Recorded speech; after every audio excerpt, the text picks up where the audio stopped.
of debates. Debate Talk for You Radio.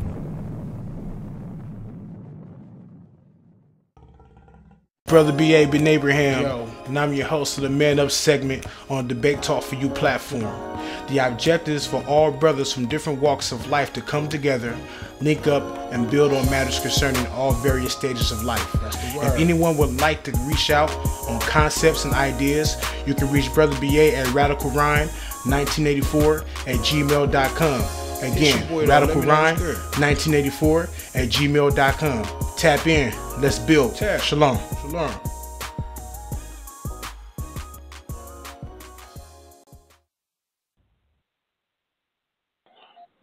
Hey, what's going on, everybody? How you guys doing? Welcome to another show.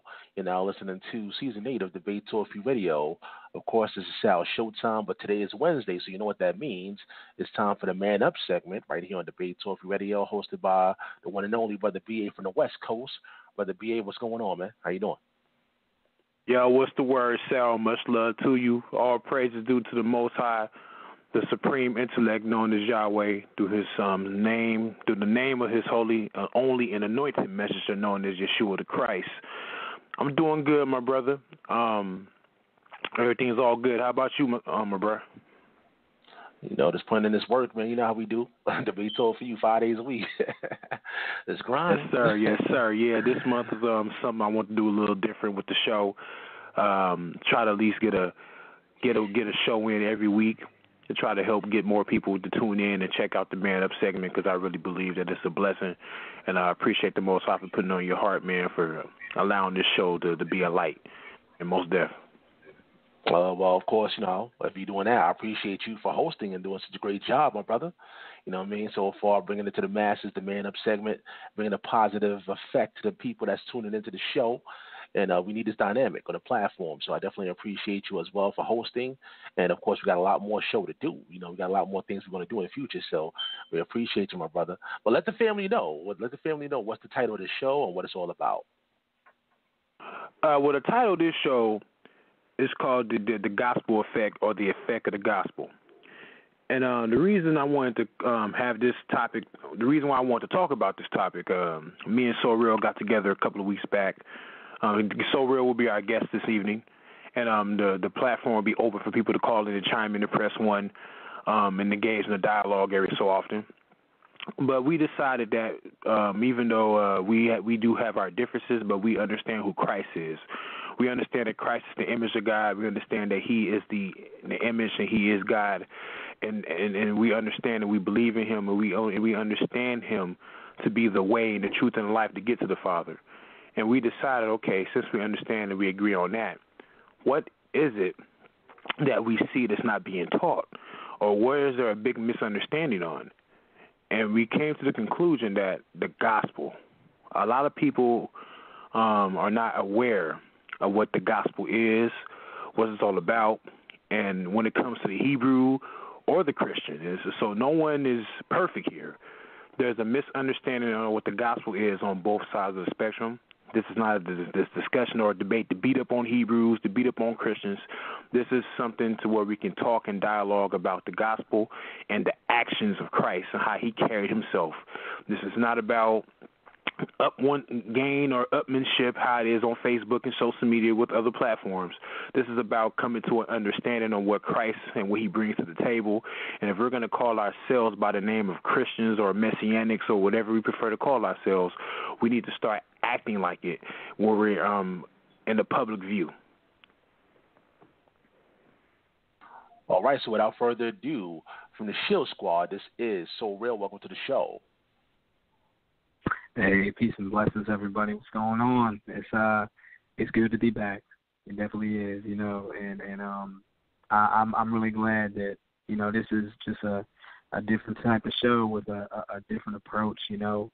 I remember when he was talking to me just about how it was just really hard to just get men in general to just talk about man stuff, just basic things that we needed to pretty much talk about as men, you know, and I think it brings like a different angle to, you know, people who profess to be Christians, people who profess to be Hebrews. It's like, what do you do with what you believe. And you think that if someone comes up with a show, that they would go ahead and rally around that, besides rallying around what we believe. And, it's always so important that people see all sides of us, that we're three-dimensional, Even on my YouTube channel, you'll see from time to time I'll just put up some certain things that I do with the kids or my job, and just hanging out with the family, cooking some barbecue, just a bunch of little stuff, man. Like, so when it comes to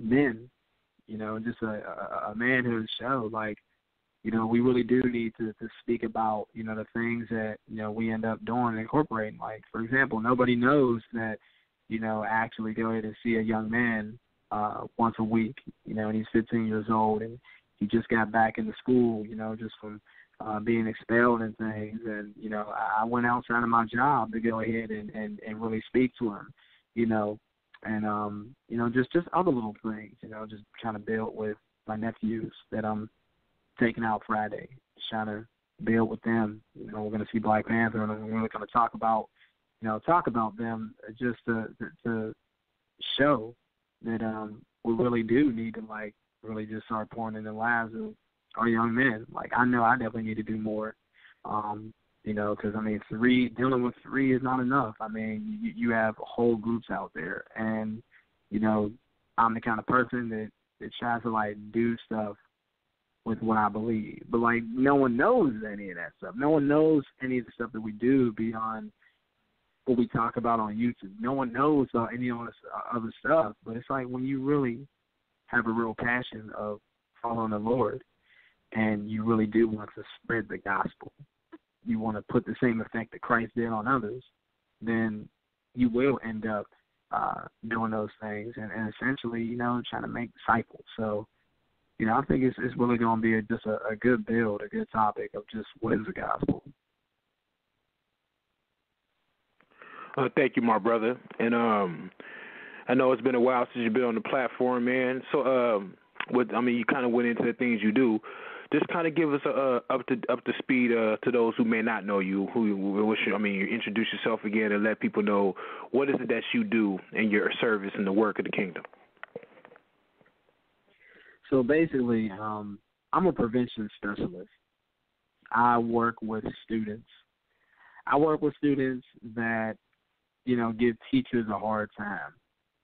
I've been doing it for the past 7, maybe 8 years of my life. I do classroom presentations, small groups, one-on-one with kids who have special needs. They see me throughout the entire year, and I basically give them my conscience until they are suitable enough to use their own. I take a lot of bad kids and I try my best to make them good again. I see them once a week, every week, like clockwork, from October all the way to June. And when they actually go through that and they go into the grade for next year, they go into a little bit more mature, a bit more critical thinkers. I've seen students that have gone into college now. I've seen students that have gone into 10th grade. And it's fulfilling to look at them go from one kind of behavior to another. You know what I mean? And they take on your attitude. They take on a lot of things. So it's like I have to keep my spirit up in order to help them. And even then I'm under somebody, even though he's not a Christian. But still, it's like, that's basically what I do. I'm a Sunday school teacher. So I'm teaching there as well, and I didn't ask for this line of work. I tried to do other things, but I kept finding myself with these kind of jobs, and so I just personally think if God wants you to do something, you'll keep running into it, no matter what. No matter what you do, it'll be like a recurring thing to the point where you'll be like, all right, you know what, God, okay, I hear what you're saying now. All right, well, if this is what you want me to do, then hey, I'm gonna go ahead and do this. You want me to work with these little kids and these young adults. You want me to work in this area? All right, this is where my focus is gonna be. I've done things like capoeira for the past 7 years. That's helped kids to really grab a hold of, their culture and their heritage, which actually boosts their self-esteem. So yeah, man, I've seen a lot, you know, and I'm on a bit of a break right now. I'm just strictly working with kids, but you know, I'm going to eventually expand that into other projects. But you know, sometimes you just gotta, you know, you gotta move and then you gotta rest.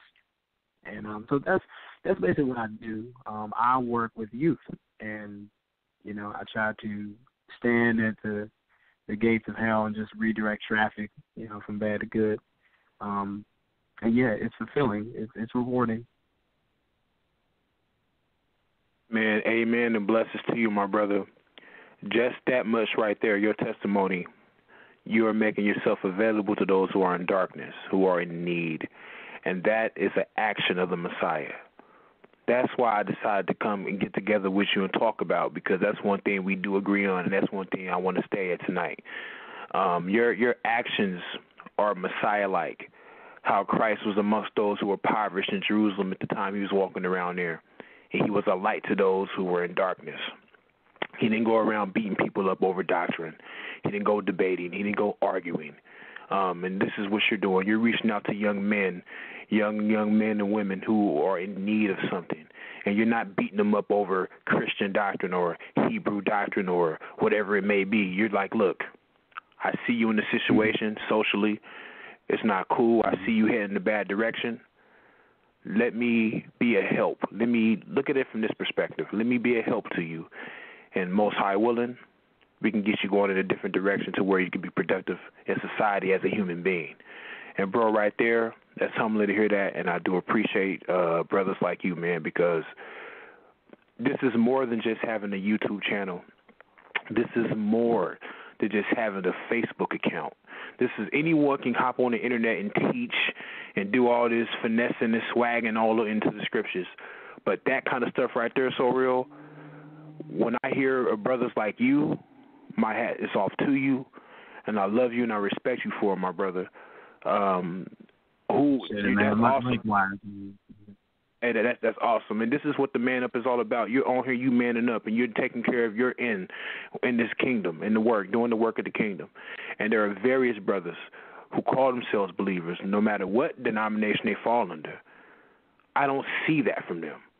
I see the sensationalism. I see the chauvinistic spirit of hate. I see too many inconsistencies in the armor that they're presenting. And just what you're doing right there, brother, is humbling. It's humbling, man. And I just wanted to say that much. Let's get on with this gospel. So my first question to you, my brother. Well, before I get into the question, I just want to break some things down. I'm looking in the dictionary at the word gospel. And this is one of my favorite dictionaries. It's called the Webster's Encyclopedic Unabridged Dictionary of the English Language. And this is what it says when it comes to the gospel. The teachings of Jesus and the apostles, the Christian revelation. Glad tidings concerning salvation and the kingdom of God as announced to the world by Christ. Now that's powerful, and that's something that we can most definitely agree with. It's the good news. So it's glad tidings. And me being raised a Baptist, I used to always hear the concept of the gospel. I used to hear about it all the time, but I didn't know necessarily what it was. And because it was never really explained to me in those terms, because we're not thinking that the Most High is going to bring something to this earth, because the teachings of where I came up, I'm not going to condemn Christianity. I'm talking about the area of Christianity where I came out of. It was never taught to me that this is going to be a new thing coming upon the earth, manifesting into our reality. It wasn't taught to me that way. And as a young man, I was raised a Baptist, and then all of a sudden I left the faith, got into the pro-black thing, dealing with pro-black radical politics. I read a whole bunch of radical material. Then I came into the Hebrew Israelite way of thinking, and I came into that set. I was on my own for a while, and one thing I would say about the Hebrews, they were a little bit more line upon line read than the most Christians I was familiar with. So they were a little bit more. Exactly. But when it came to the gospel, I still didn't get it from them either. I didn't start getting a better understanding for the gospel until I joined up with Zadok Ben Israel and Judah Emil, the brothers in Buffalo, New York. And at the time, I was 29 years old. I'm 34. I'll be 34 in a few months. At the age of 29, being a full-time, lifetime believer in the Bible, whether I be Christian or Hebrew or whatever. Now, I don't feel like going by that anymore, Hebrew. I just say I'm a believer. And as people get to know me, you'll just call me whatever you want to call me. But at the age of 29, I actually understood what the gospel was. And sitting on the street corners saying the white man's the devil and not eating swine flesh, that is not the gospel. Right. You know what? Oh, were you done? I'm sorry. Oh, no, it's all good, brother. Go ahead. Expound. This is what it's all about, brother. It's all love. Right, yeah, I was going to say, like, you know, when I think about the gospel and everything, and especially like what you were saying, you know, we always have that story where, you know, at first those who come before us, they'll preach to us the gospel, but then we go through this thing where it's like, okay, well, let me find out what it means for myself, and we run into, you know, other things, and then we get into it, and then after that, it's like, well, wait a minute, I didn't find what I was looking for. I mean, I found all this other stuff, but I still didn't find what I was looking for. But then after that, as you continue to go on in your journey, yeah, you'll eventually find what you're looking for. And it's like, man, sometimes it ain't in the places that you thought it was. And then all of a sudden you start seeing it in the places that preached it to you. You see it a little differently. And you just go on this journey of growing, like what the gospel really is. And I think that has a lot to do with what the gospel has been down through, like, history. You know what I mean? And even when I think about, like, the word gospel, you know, you brought out with the English dictionary and things, and then the Old English. And I remember one time there's something that just stuck with me, man. Like, I remember one time Father Andrew Seppendanik, he said something that stuck with me. He said, you know, when you look at the Old English, how they end up using the word gospel, how it got into the English language, he said at first it was just God's spell, the good spell.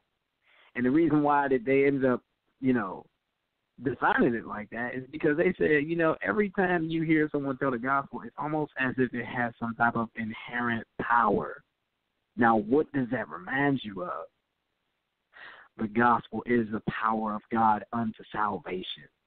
You know, there's some type of power that comes with it. It's almost like the Holy Spirit just comes all up in the story. And this is the reason why, even when I can remember when I was 7 years old, I remember there was this preacher that it wasn't even the church that I went to. There was ironically, it was on a Saturday too. No, it was on a Sunday. And he started preaching the gospel. And I'm 7 years old, and I get teared up. But yet, I don't know about Jesus. I don't know Jesus. But yet he's talking about this man that loves you so much and he was willing to die for you. And I don't know what it was.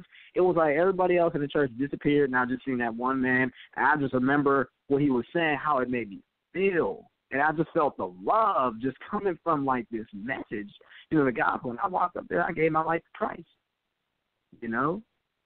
And, you know, and it really does come with, like, an inherent power.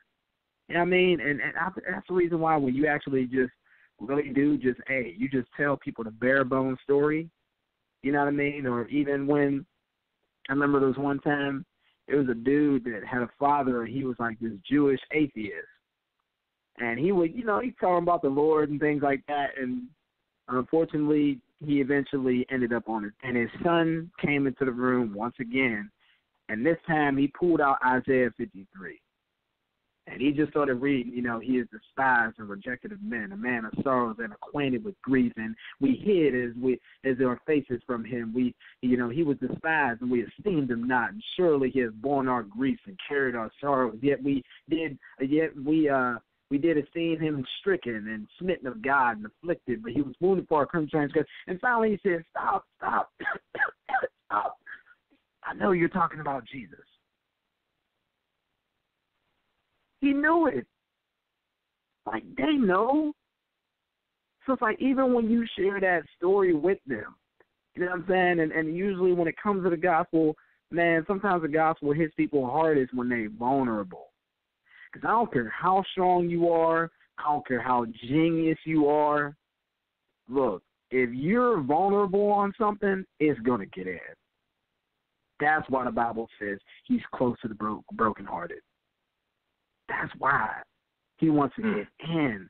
What better way that he could get in through the gospel? You know, and that's the perspective that we need to always focus on when we look at the Bible, because it's just there. Like, look at the narrative.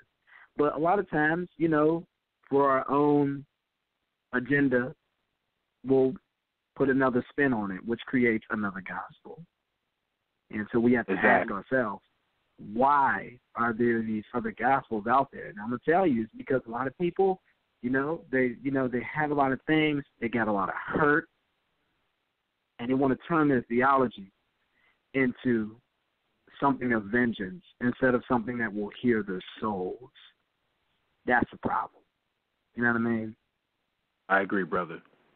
And with that being said, you brought something up when you said when you were a kid and you heard the gospel, but you didn't even know Christ at the time. And then you mentioned again how a guy was on his deathbed and he was being read Isaiah 53. And we know that's talking about the Messiah.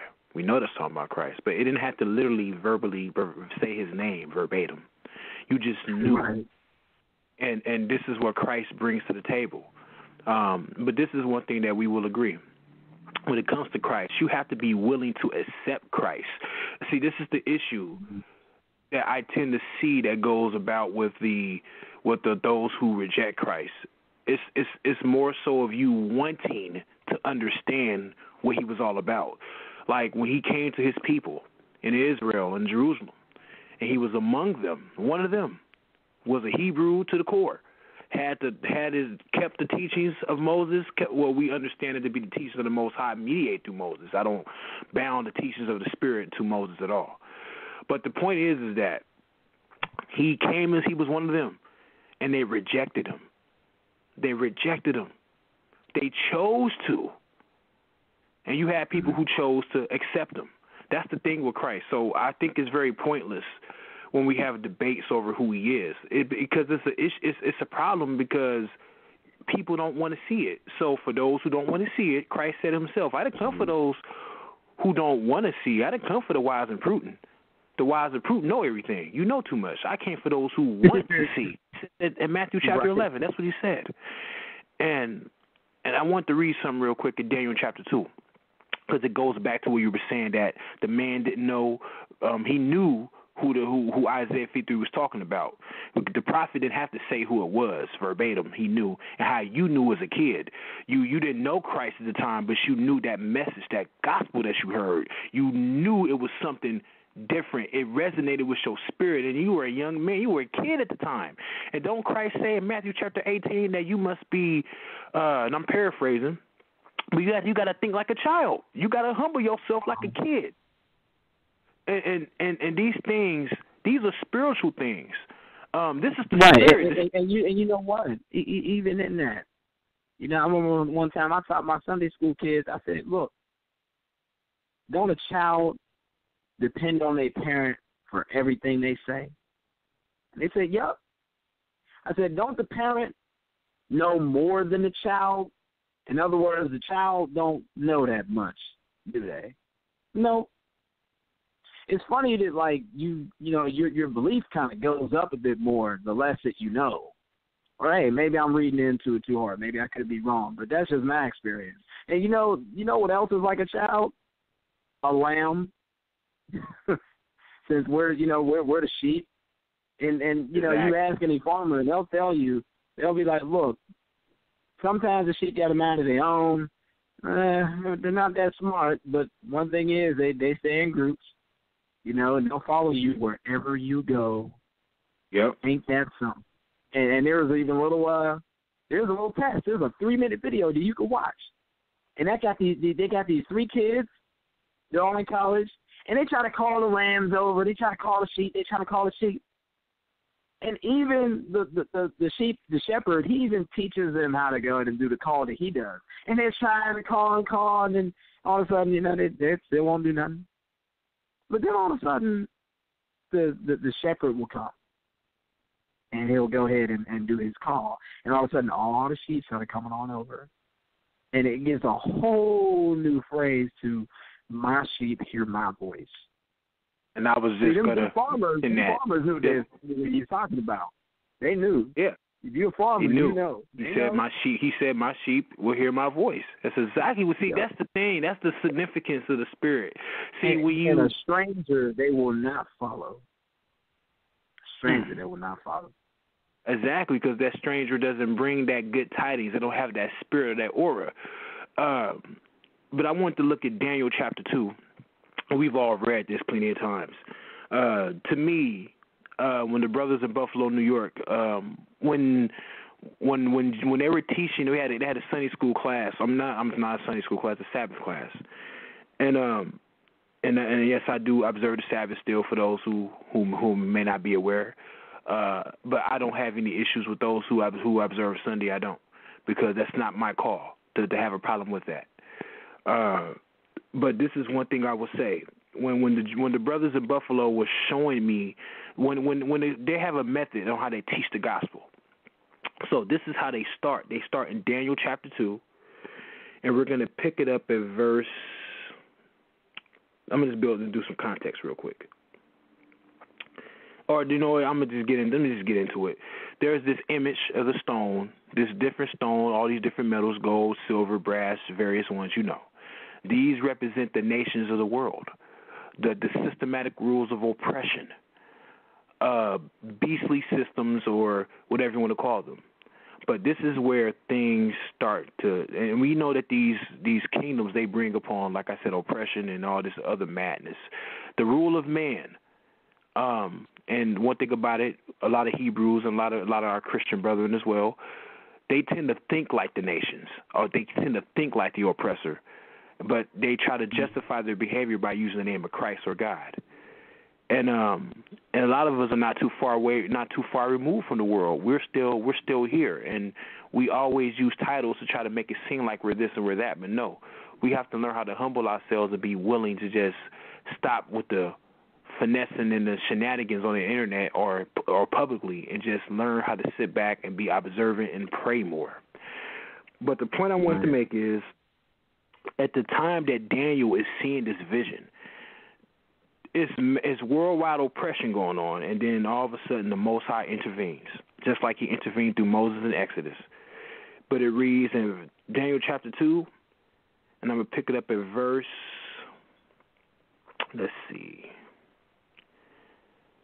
verse 40, or I'm going to pick up verse 41.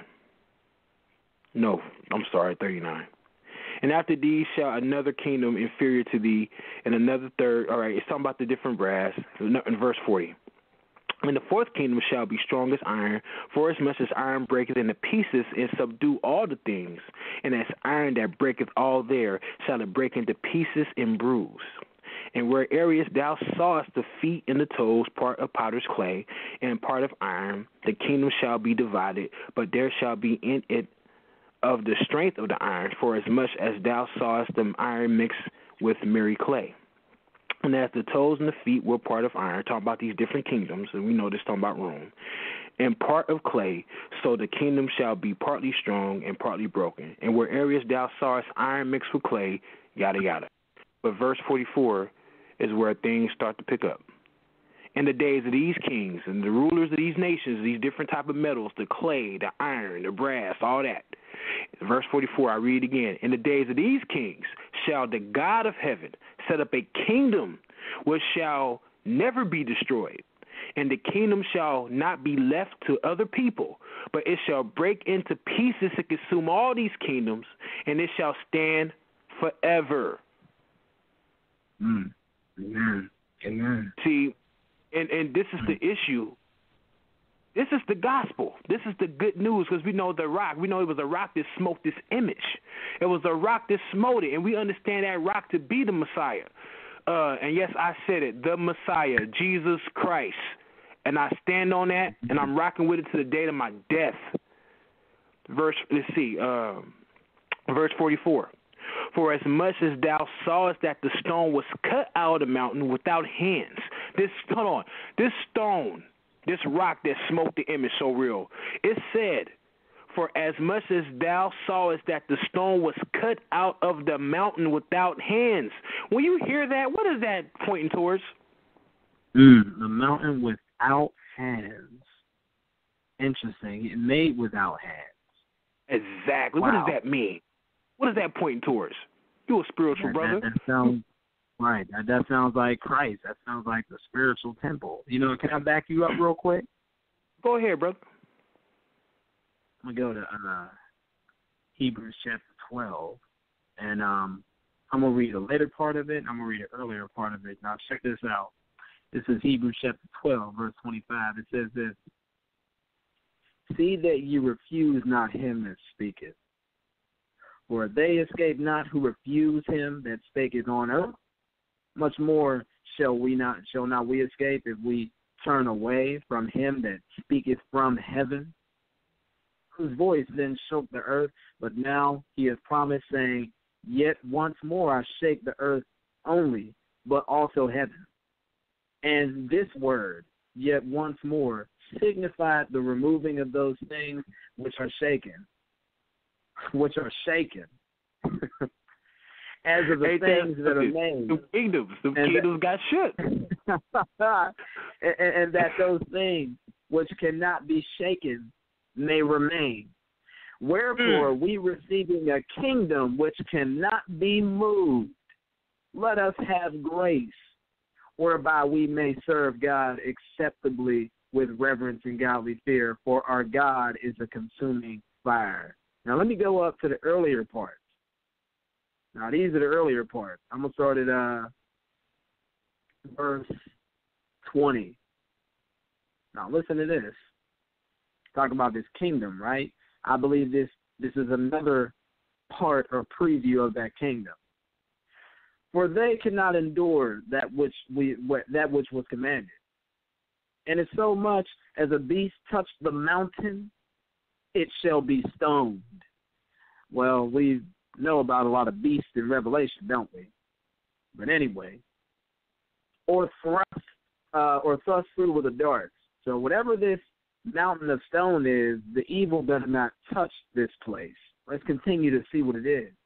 And so terrible was the sight that Moses said, I exceedingly fear and quake. But you are come unto Mount Zion. We're talking to the Hebrews.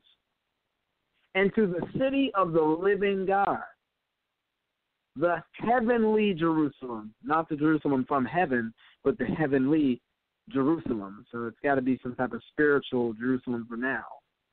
And to the innumerable company of angels, to the general assembly and church of the firstborn. So whatever this type of kingdom is, it seems like you get a little bit of a preview about what this kingdom that Daniel 2 is talking about. Because we know what happened on the day of Pentecost, the Feast of First Fruits, where the Holy Spirit fell. Who did James write to when he said, hey, you know what, all these beautiful things happen to us so that way we could be a type of first fruits? Well, who is he talking about? He's talking about those who are in Christ. He's talking about the church, the general assembly and church of the firstborn, which are, he says, which are written in heaven, right? Our names are written in heaven. And to the God, judge of all, and the spirits of just and perfect men made perfect, to the Jesus, the mediator of the new covenant. It just goes on and on and on. But I read that because it sounds like it mirrors Daniel in some kind of ways a little bit. I hear Daniel a little bit in Hebrews 12. I may be going a little too far, but I couldn't help to share that. No, it's good, bro, because, and this is the thing about the church, and this is what a lot of people I'm starting to understand and what I start to see when it comes to the church. The church are those who are coming into the fold. The church are those who do what the Most High says. It's not about this group of individuals that came in the new age. No, the church are those who do what he say. The church are those who are Christ-like, who have taken upon that image that Christ has taken upon. Because I think, and this is just me, because I'm seeing that people are like, oh, well, the church is Israel. No, the church is this. No, not necessarily. The church, the concept of the church or the body has always been there. That's why that first generation didn't come out of the wilderness. They were not the church because they did not have the spirit of the Most High. And the thing, too, we have to understand, like, and I know you stand on this as well, what we're doing here, my brother, is that we're going from the law and the prophets to the gospels and to the apostles, and we're showing that this is one whole concept. I know a lot of Hebrew brothers like to say, well, the New Testament this and the New Testament the Messiah and all that. No, it's one whole book. This is one whole testimony. Man put the Old Testament and New Testament thing in there. This is one whole thing. The Most High said, I do not change. And this is the one thing that it's about love and mercy. See, that's what Christ said when he said, the weightier matters. These are the things that count. You can keep the Sabbath, it still be wicked as hell. You can not eat a pork steak sandwich and still be wicked and be on your way to condemnation. You can still be. That's not what's going to do it. It's about having, keyword, a clear, close beloved of mine. We just had a conversation with this earlier. Patience. When you don't have patience, you lack compassion. And when you lack compassion, you lack understanding. And when you don't have those, that is not the way of the Most High. And you want to know who in the scriptures who has that understanding, patience, and compassion? Christ himself. See, those things you can't wear on your borders. Those things you can't show on a Facebook video or a YouTube video. That comes with you as a human being acting upon it every day. And that's what Christ acted. I always tell people, okay. A man will be known by his fruits. Exactly. And it also says the abundance of a man's heart come out through his mouth.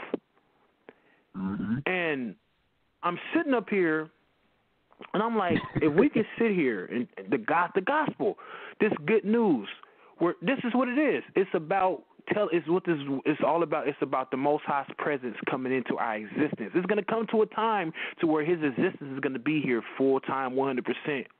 For an eternity. We have to prepare for that. That's why we have a lifetime to do so. So when that time comes, Most High willing, we'll be there when this kingdom fills the earth, when it's there. And so see, it's very important. That's the reason why.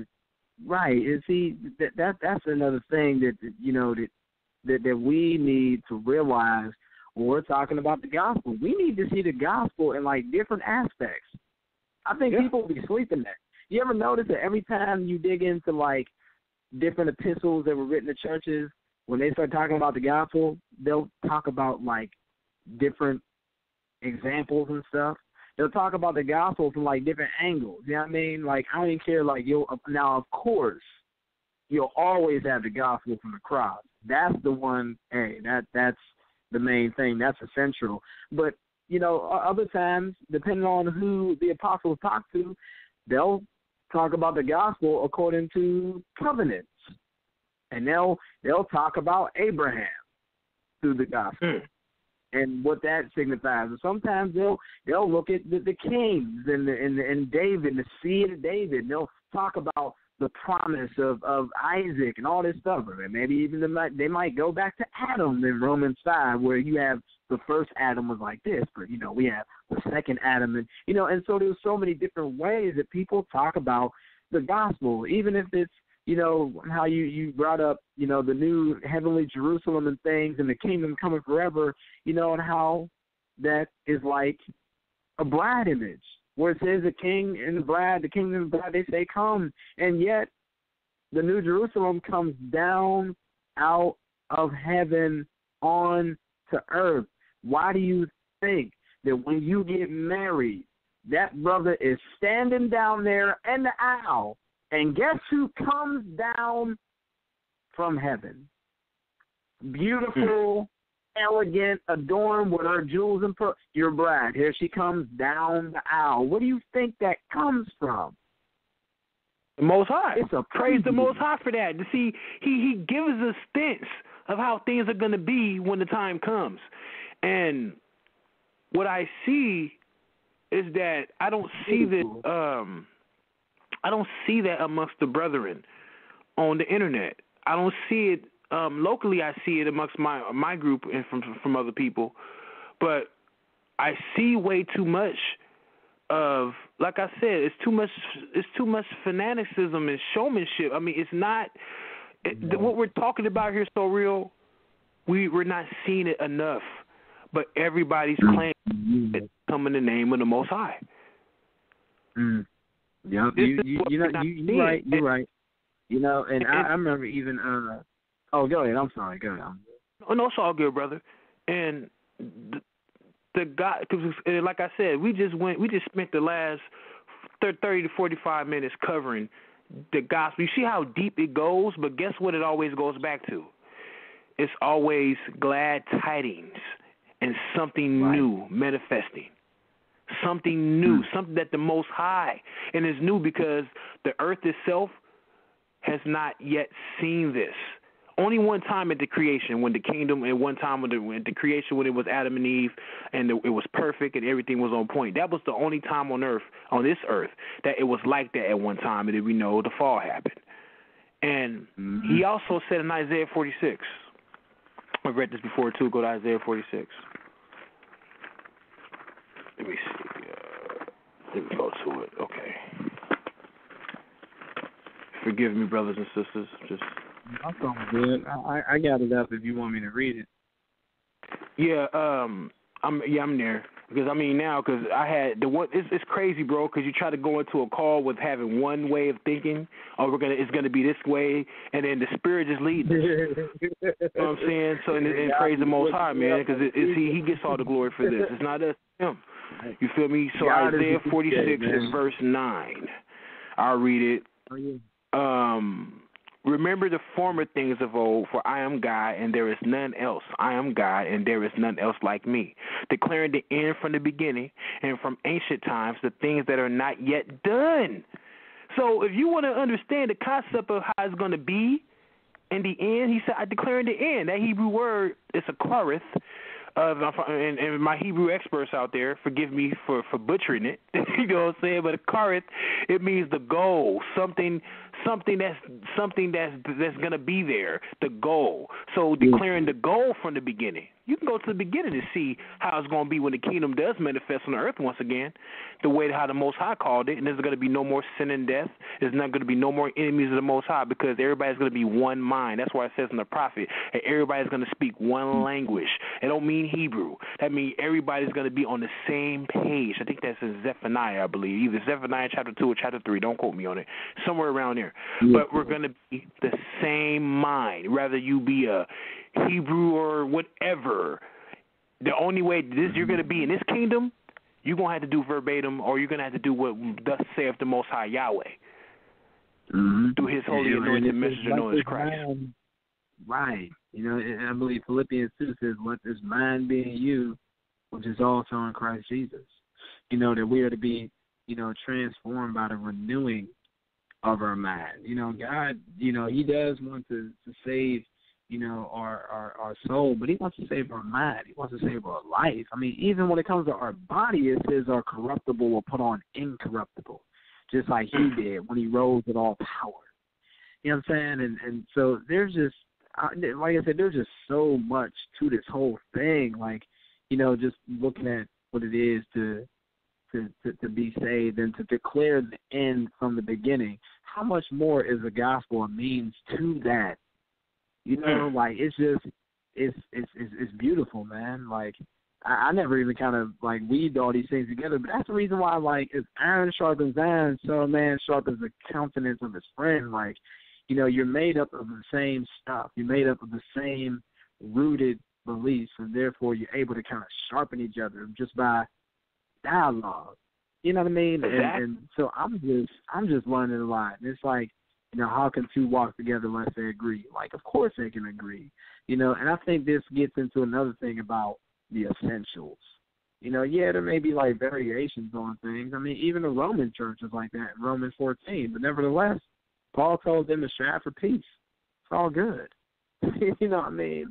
Like, so I think when it comes to the gospel, man, like, each of us, for all of our own little reasons, are looking at it from, like, a different shard of the gem, a different angle of the diamond. And we're finding stuff. And it's like, it's the same thing in Scripture, where you look at the gospel through eschatology or covenants or key people in the Old Testament or prophets, or look at the gospel through the law, or look at the gospel through the crucifixion even, sacrifice. Look at the gospel through, just people groups, Jews and Gentiles. And just there's so many ways that, like, everything does point to this one man, the God-man, Jesus Christ. And, when it comes to the gospel, I think that man, I think that's just it, man. There's so many angles to it, because there's so many things. It is, man. It's the spirit that's revealed. It's the spirit that Christ said himself. He said the flesh profit nothing. So you got to kill that flesh. And you just said something. The crucifixion. The flesh had to be killed. It has to die for the spirit to manifest. Turn to Deuteronomy chapter 10. Got it. And while you're going there, if you actually look up that word flesh in the Greek, often it's translated as passion. I want to do what I want to do when I want to do it. I mean, how much does that kind of stuff manifest in your flesh? Talking about killing them passion. Got to get rid of that. Yeah, most definitely. But, yeah, and it's the thing too, because Moses taught the same thing, but we understand who did Moses get it from? He got it from the Most High. But who was Moses dealing with? Because Christ said, "You ain't nobody ever dealt with the Father." So that image that Moses and that voice he heard, we understand that to be Christ in his pre-existent stage. And yes, I said it for those who got a problem with that. Yes, I said it. Like I said, when I say I rock with the Messiah, I rock with the Messiah. He throughout the whole book, like the Most High said. I established the end from the beginning. And what we're going to do, Deuteronomy chapter 10. We're going to pick it up at verse 16. Circumcise, therefore, the foreskins of your heart, and be no more stiff-necked. Don't that line up with that word in the Greek flesh? Stiff-necked, hard-headed. I want to do what I want to do. You can find the teachings of the Most High throughout the whole book. The teachings that Christ literally taught is right here. That I keep trying to tell the brothers who call themselves Hebrews. We talked about it last week when I was on with Brother Josh and Judy Emil, what it means to be an Israelite. We can read it, I think it's Genesis chapter when Jacob wrestled with the angel. That's why he was called Israel, not because of some superiority complex, not because of some fleshly concept. No, Moses just said right here, circumcise therefore the foreskin of your heart and be no more stiff-necked. For Yahweh your God is a God of gods, or Elohim of all Elohim, of lords, a great God, a mighty and terrible, which regardeth not persons, nor taketh reward. 18, he doeth execute judgment of the fatherless and the widow, and loveth the stranger, and giving him food and raiment. That's the gospel right there. That's the gospel. Moses spoke the gospel. But this is the problem with Hebrews and a lot of Christians. We're not hearing this. We're not hearing it. We're not hearing it. That also kind of reminds me of something that I remember. I was listening to this Roman Catholic father, and he was just breaking down some little simple stuff about Lent at the core. And he said, man, when you look at Jesus, you see three things: fast, pray, give. They said the reason why they end up doing that stuff, like the reason why you fast, is so that way you could, won't have this unhealthy attachment to I just want what I want. I just want what I want. I want to eat this. I want to do that. No, so you need to fast, bro. You need to get that in check. You need to fast. all of a sudden you pray. Why? Because I don't want to have an unhealthy relationship with God and a healthy, crazy relationship with the world. So you're really attached with the world, but you're not really attached to God all that much. Bruh, you need to pray. You need to be attached to God. You need to have the healthy connection. And last of all, you need to give to the fatherless, to the widow. You need to give your time, give those things. Why? Because you don't want to be attached to material stuff. But I like my house, and I like my money, and I like this, and I like this, and I like that. Jesus didn't have nothing. He looked at the rich young ruler and said, all right, there's one thing that you lack. Well, how can I lack something if you just got done telling me that I can go to heaven if I keep all these laws from my youth? He said, all right, give up everything you got and come on in and follow me. And he left with a sad heart, even though Jesus loved him. The passage says that he loved him, even though he was leaving. But you know what, though? Just to add to what you were saying, because if he was truly keeping the teachings of the Torah, he wouldn't have to come to Christ and ask him, what must I do to get eternal life? Mm. You see what happens when we always put ourselves out there, I keep the law, I keep the Torah. Really? You see, and this is the thing, Ssoreal. And you know what? I just realized it's like he didn't necessarily come to Jesus. He just wanted to get to heaven. Oh!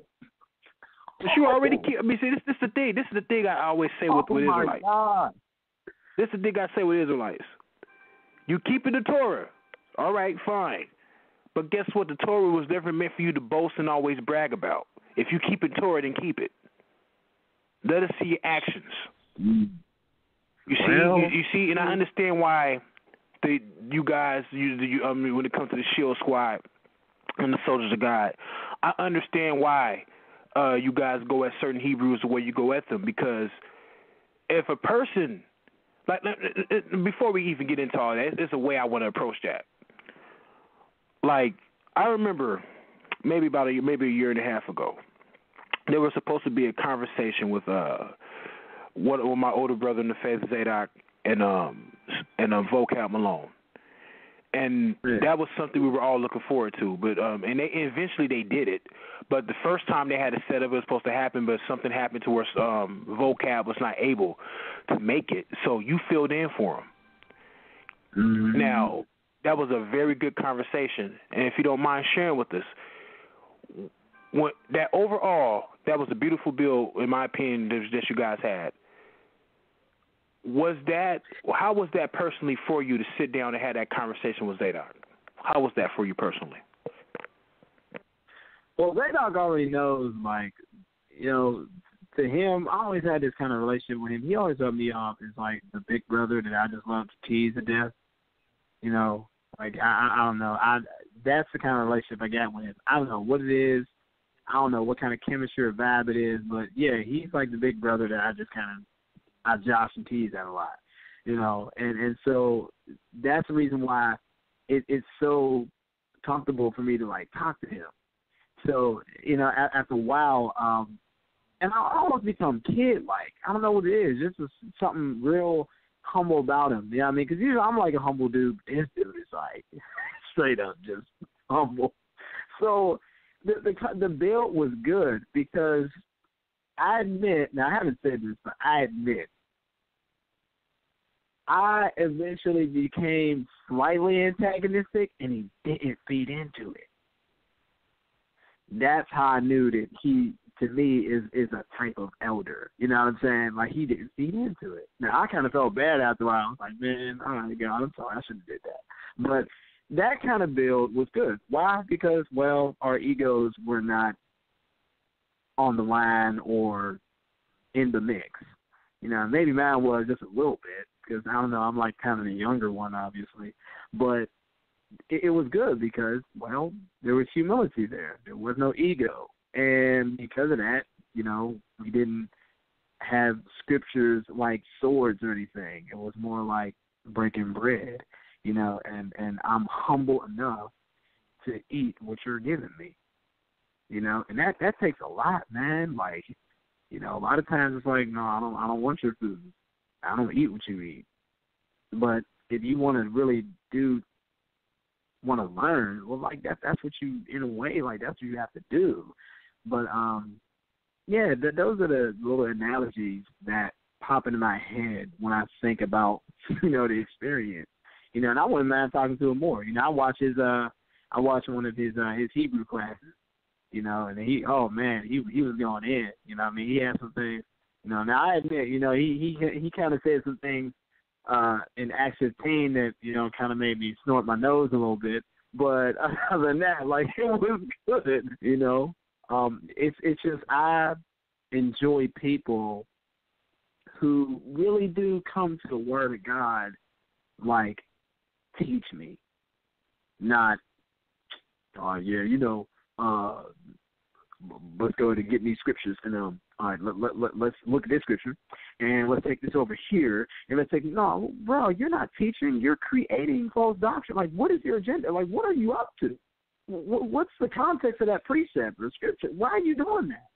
And that's the experience that I often have with a lot of one Westers. It's like when you look at what they're doing and when they try to teach you things and then go to the scripture. All right, now go to the scripture over here. Now check the scripture over there. Now that means, wait, you just took 8 scriptures out of total context. You made Franken scriptures. That's not what you do. And then they get angry at you when, you end up calling them out for that, and then the whole contextual understanding, what's the background of like why you're saying this, and it just gets nasty after a while, and I think that there does need to be like a basic understanding or basic rules of engaging in Scripture, because if you're coming in Scripture like Chinese and the other person is coming in Greek and Hebrew, you gonna have a war on your hands. There's gonna be a problem,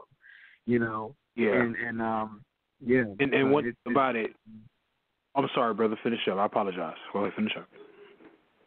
No. The only thing I was going to say was that when it comes to Zadok, he represents a branch of, Nazarene Christians that, do stick true to the tradition and the culture of, the text. You know what I mean? Now, of course, there may be some, I don't know. I don't want to say like rabbinic differences, but that's the only thing I can think of for right now.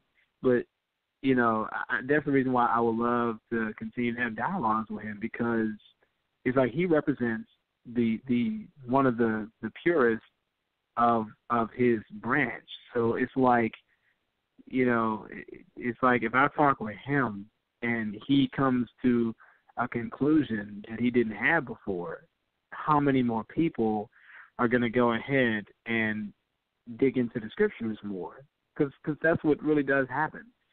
A lot of us, as we continue to build and grow, our views change sometimes with one person. I mean, that's not good all the time.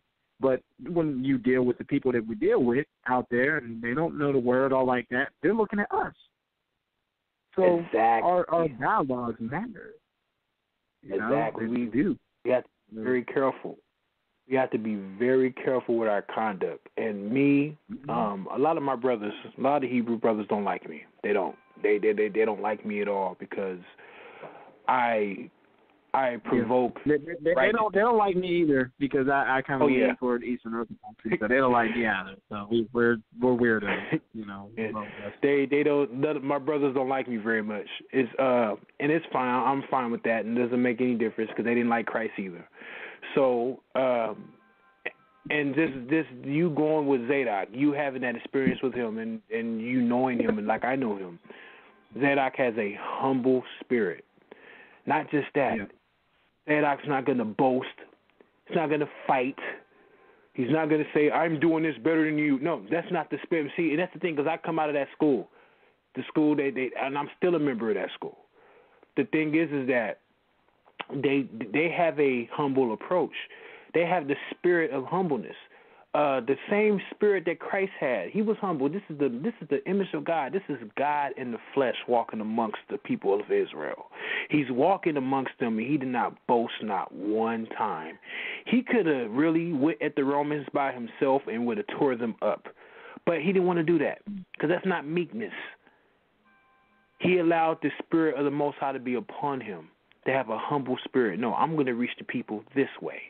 Yeah, I can sit here and display miracles all day, but no, I'm going to do it the other way around. I'm going to sit here and I'm going to do it lowly and humbly. This is what it means when I say, now I come to this understanding of being an Israelite now. Being an Israelite is not this male, niggerized, Negro way of thinking that is projected. It's not. An Israelite is supposed to be one who strives with God. And even though I understand that you guys call yourself Christian, I call myself a Christian as well. But this kind of understanding, which you guys have, especially you, I'm talking about you personally, Ssoreal. You are an Israelite based on the spirit and the things you have brought out this evening. That's what makes you an Israelite, not this nationhood gimmick that these clowns on the internet be doing. That's not what the Most High has revealed. That's not what He has put out there. So, and that is the point that a close friend of mine, her name is Ashanti. You may have seen her on the internet, Sister Ashanti Doc. That's what we understand being an Israelite is. Yes, we still have a love for our people. Don't get me wrong, we still do, but we don't put up with them nonsense. But being an Israelite, based on how the Most High called it, I have to go with that, not what my uncle who's preaching, what he said it. No, it's what the Most High called it because he was the one who named Jacob. So I'm not going to go with somebody else's definition when the supreme intellect known as Yahweh had already put it out there. We have to go with that. So, and I've learned some things over the years, man. I wasn't like this when I first met you. I remember me and you met the first time. You probably don't remember. We met up. It was me, you, and Preet, and a few other Christian brothers, and we kind of somewhat bumped heads I because do not remember at all. I don't remember nothing. It was back in 2000 and maybe 14, maybe 2014, 15, somewhere around there, and I still had that spirit on me. So even though I was coming into some things, I still had that fighting spirit on me. Pull out my scriptures and cut. And one thing I noticed and what I picked up on over the years is that nobody is going to embrace this guy when you bring him in a cutting matter. Nobody. Wow. It took me a long time to figure that out, man. Even though learning under Zadok and them brothers, even though I was getting the full dose of what they were bringing to me, a lot of it I was not receiving. I had to go through my own type of trials and tribulations on my end in order to understand what does it mean to be a representative of the Most High, what it truly means. You can talk all day. Satan confessed the name. We can talk about this and that all day long. I'm doing this. I'm wearing my fringes. I'm doing this. I'm wearing my phylacteries. No, it's not that. And that is the mindset that I still see amongst Israel in the community. This is what I see. I don't see this love, brotherhood, or compassion. And when Sal had approached me and asked me to host up this show, that's what I wanted to bring out. I wanted to bring out brotherhood, fellowship, love, justice. These are things that the Most High stresses. I'm convinced. You can't tell me He doesn't. This is what He's revealed. He's a God of justice. And if we're going to call ourselves by His name and teach all this knowledge and wisdom and understanding like we always claim to have, we're going to have to do this right. And I'd be damned if I let anyone come on this platform and disrespect it. It's not going to happen because I want to put out, what I would like to do. I would like to show people that if we're going to call ourselves by the name of the Most High, we got to do it right. It's way too many people walking away from this faith, rather it be Hebrew or Christian. People are leaving the churches where I'm at locally. I live in Marysville, California, Marysville. Since last year of September, we've had a significant amount of churches out here, a whole bunch of churches. Since September up to this point, 4 of them are no longer in service, no longer functioning. Because the gospel, people don't understand the gospel. People are tired of hearing these fairy tales. People are tired of people are being offended in the name of this God because we have too many people teaching and not enough of the right people in the right places teaching what the gospel is. When we say we come and do the gospel of Christ, we're supposed to bring people in. This news is supposed to motivate people to want to do better, not indoctrinate them to somebody's rule, whether it be on the Sabbath or Sunday. That's what it's not about indoctrinating people.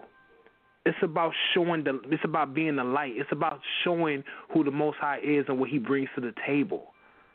That's what it's all about. And I'm going to fall back if you want to say any questions or comments, my brother. Man, I ain't going to lie. You know, I mean, in the spirit, man, I know what a benediction sounds like. You know what I'm saying? And when I hear it, it's hard for me to follow up. You know, I admit, I really,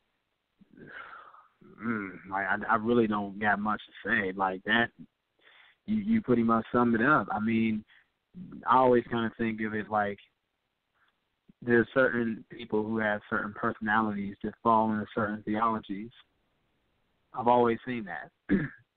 I mean, if you look, I mean, for example, I just got done figuring out last night on just talking to somebody who recently left the IUIC.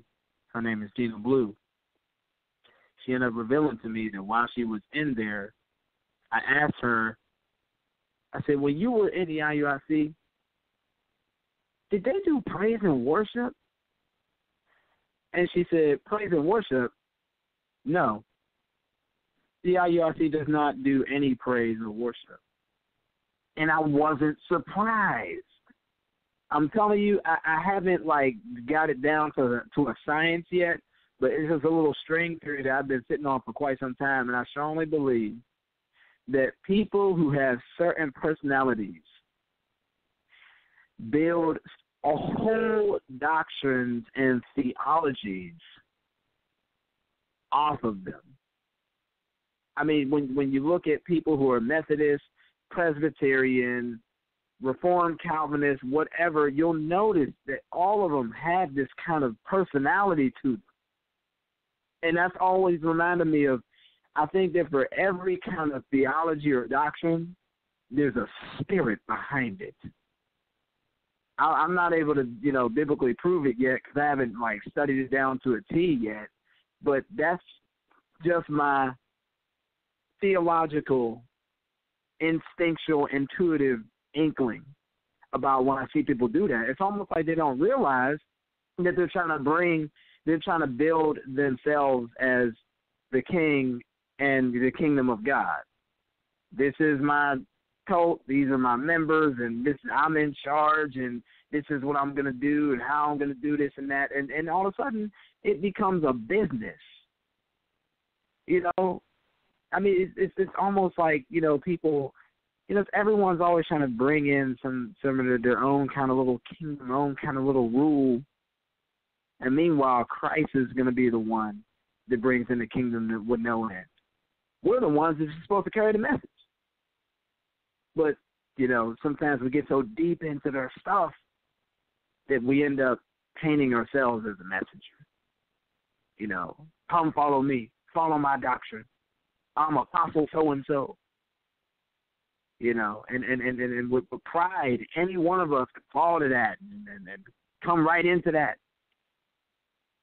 Christian cult, Hebrew cult, whatever it is, we've seen it. And people will give they money and all that, And yeah, everyone got their own little gospel, unfortunately. And so when it comes to false doctrines, there are spirits behind that stuff. And it's like we definitely got to be careful in terms of, the gospel for the gospel's sake.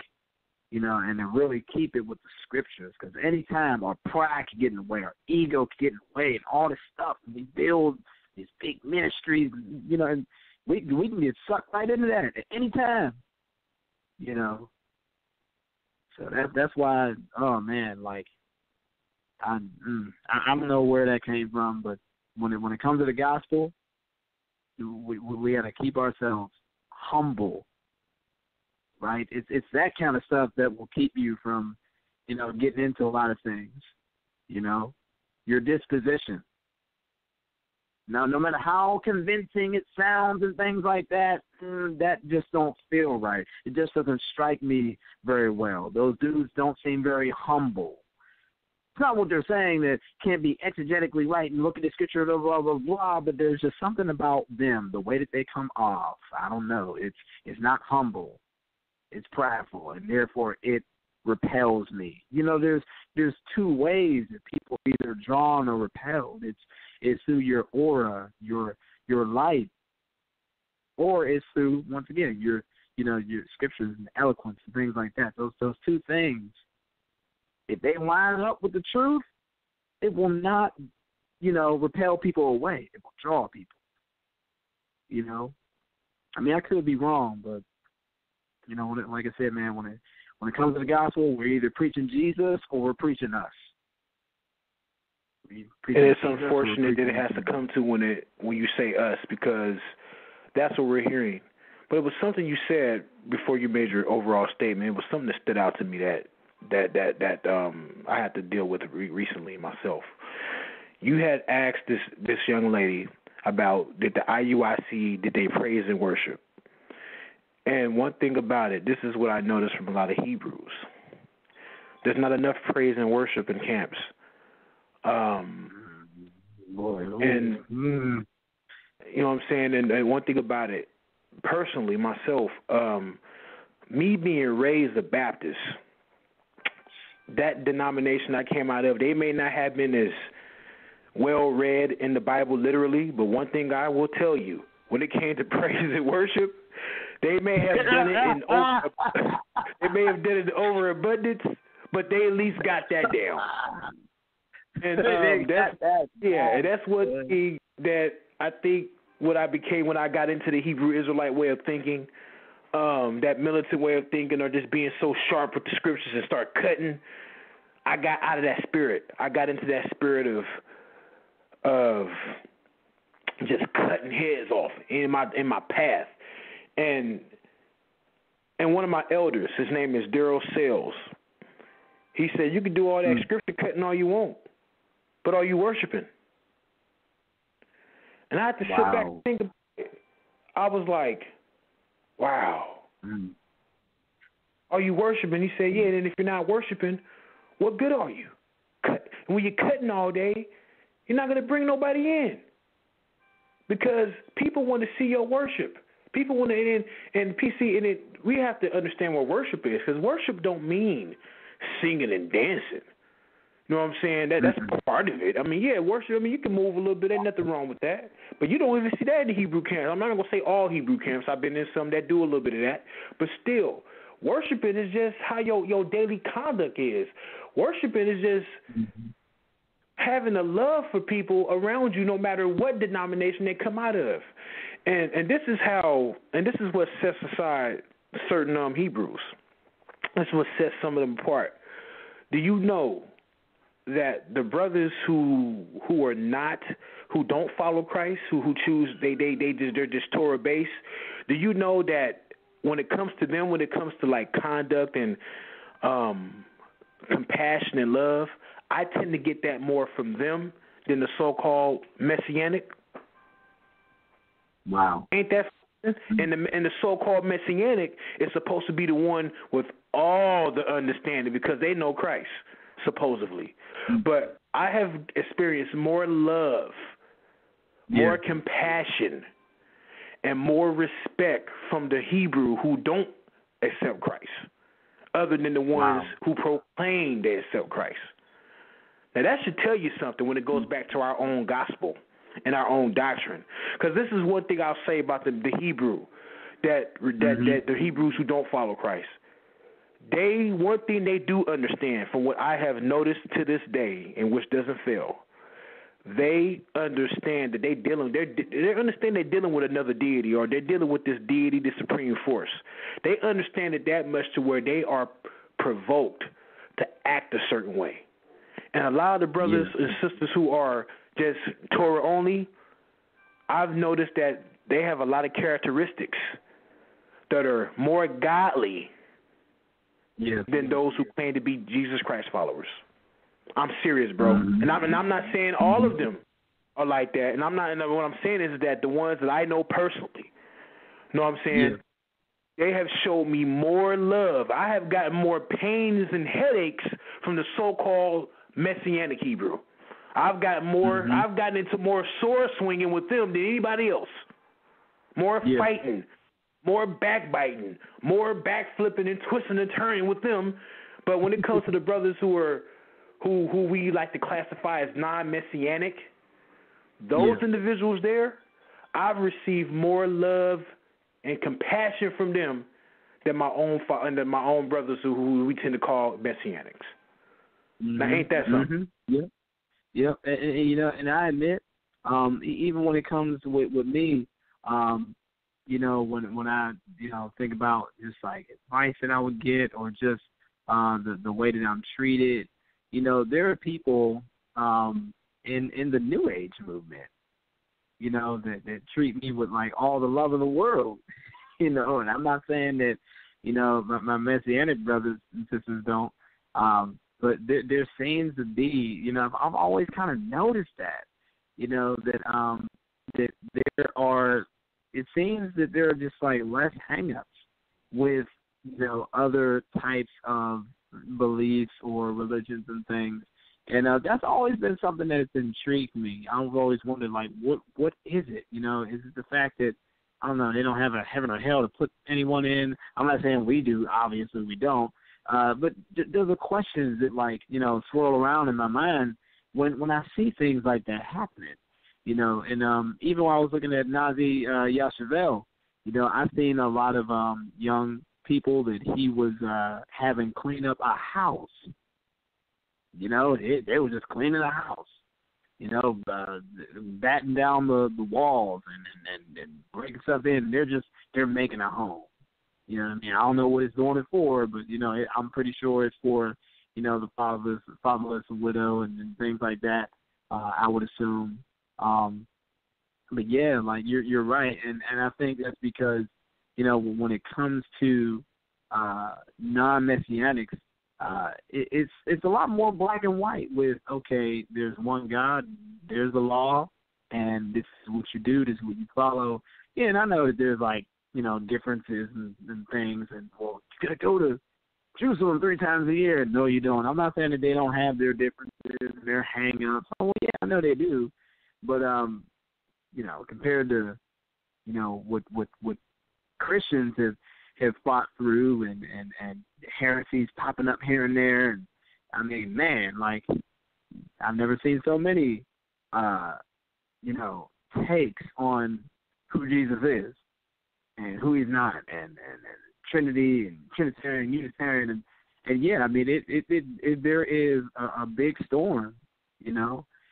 So I've always noticed that. Whereas when it comes to the Old Testament Jews, who just keep Torah, I mean, yeah, you might see some divisions, you know, Reform Jews, liberal Jews, ultra Orthodox, but you don't see that much in-house quarreling, you know.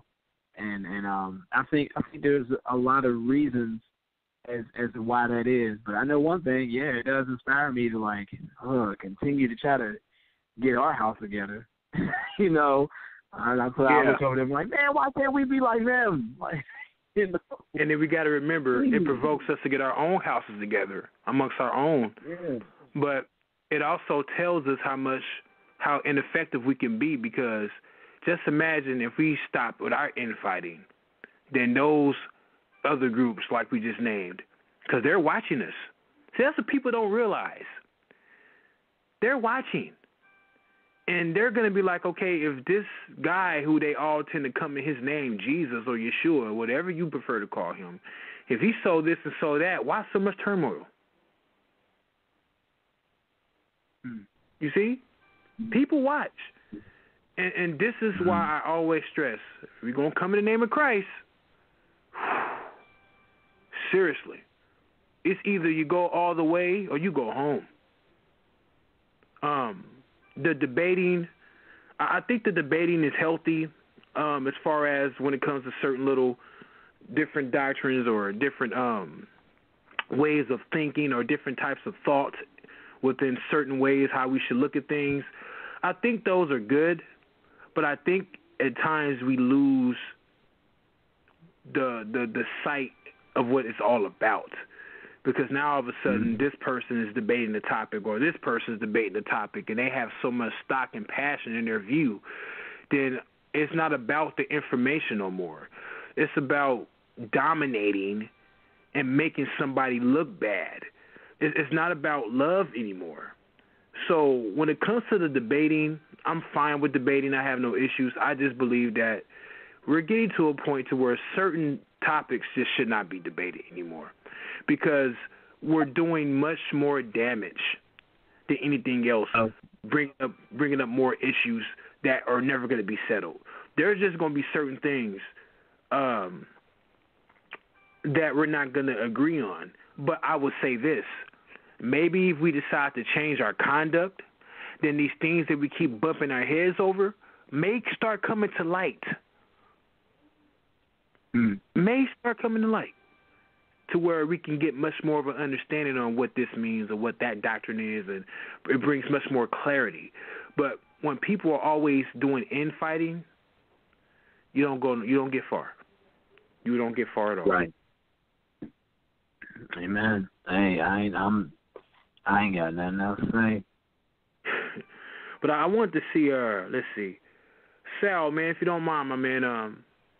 I know we had I kind of conversed with you a little earlier, or we were going in the back chat to check to see if we had any callers. So what's the caller line looking like so far? All right. Once again, it's Debate Talk Radio Man Up segment. I see we have one person that just pressed number 1, but again, we welcome anybody to call in. We don't screen any calls. Only thing that we ask is that when you do call in, please keep it clean, keep it professional. There's no foul language allowed, or else you'll be cut from the show. So once again, anybody. Hello? Hello? Sometimes Blog Talk Radio be having this little malfunctions. Are you can hear me now? Can you hear me now? Yeah, we can hear you, bro. We can hear you. Okay. All right, what about now? I'm good now? Can you hear me? I hear you. You're good. Okay. Yeah. Yep. All right, once again, let's do this again. The number is 319-527-6239. Let's go to the phone line. Let's go to 706-505. You're live on air. Yo, what's up, Showtime Style? It's your hooping iron. What's going on, my brother? How you feeling? What's up, B.A.? Yo, what's up? Hey, I got to say something, Sal. You really follow Christ because you show forgiveness to a lot of people who have slandered you or said anything. Like Brother Josh said the other night. So I commend you for that. And B.A., I got to thank you for being an outstanding brother, because this is who people should be talking about. Like when you're talking about different sects, show the whole picture. You understand what I'm saying? Show Israelites that are doing negative and good. But you have certain groups, and we won't say no names, that doesn't do that. We have certain groups, right, who, a brother like you who agree about the gospel, right, but do believe that he's an Israelite, whether by faith or by flesh, will sit up there and talk with you, right, and say, okay, they agree with you, but turn around and do videos and say you sold your soul or you sold Jesus Christ out for nationality. So I commend you, B.A., and I want to know what Ssoreal got to say about that. Well, is that what you know? Your Hokanai? Yes, this is your Hokanai. All right, yeah, my brother. Hey, are we linked up on Facebook? You know what? I don't know. We might have to. I might have to find out. I might have to go on Sal's show. I think we are. We might be, B.A. Hey, is this the Yochanan that we did the conversation about Israelite supremacists? Yeah. This is the Yochanan. Okay, look, bro, we friends on Facebook. Hit me in the messenger because I want to do a part 2 on that. Get in contact with Kevin G for me, man. He a hard man to catch. So I want to do a follow up on that. I want to get that on the Man Up segment so we can do a follow-up on that part 2, man. But I want to do something a little different to where we can most definitely be a little bit more critical on the Israelite end, because the first conversation, it was a lot of emotions. It was, we was beefing kind of lightweight, having our issue with the apologist way of thought. But the thing is that my thing is I like to look at both sides of the spectrum, and I most definitely would like to look at it when it comes to the Israelite movement. What could we do to be better and more effective as Israelites towards each other and stop the infighting? Because what me and Ssoreal doing here, we're showing that we can choose. We're showing that we want to bridge in the gap and show that, look, this is Christ that we believe in, and Christ is going to be the final authority overall. He's the final authority when it comes to all our lives. Rather, all who come in Christ, at the end of the day, He's the final authority. But I want to get with you on that, do a follow-up on that show, bro. Yeah. Yeah, man, I just want to say real quick that this is a Man Up show, and as men, let's just go and be straightforward. Let's man up. Basically saying, well, he thanks B.A. for just saying some positive things, but yet some criticisms and has a nice balance. But he's basically saying, well, Ssoreal, you're part of Shield Squad, and you in all y'all's channel, you guys speak about how Black Hebrew Israelites are the devil and all the things like that.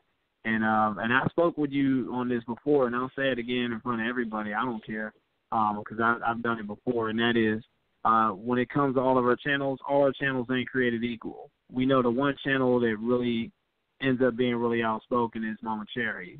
I told everyone before that even to this day, I pull Mama Cherry aside and say, hey, you know what? I think you went a little too far there.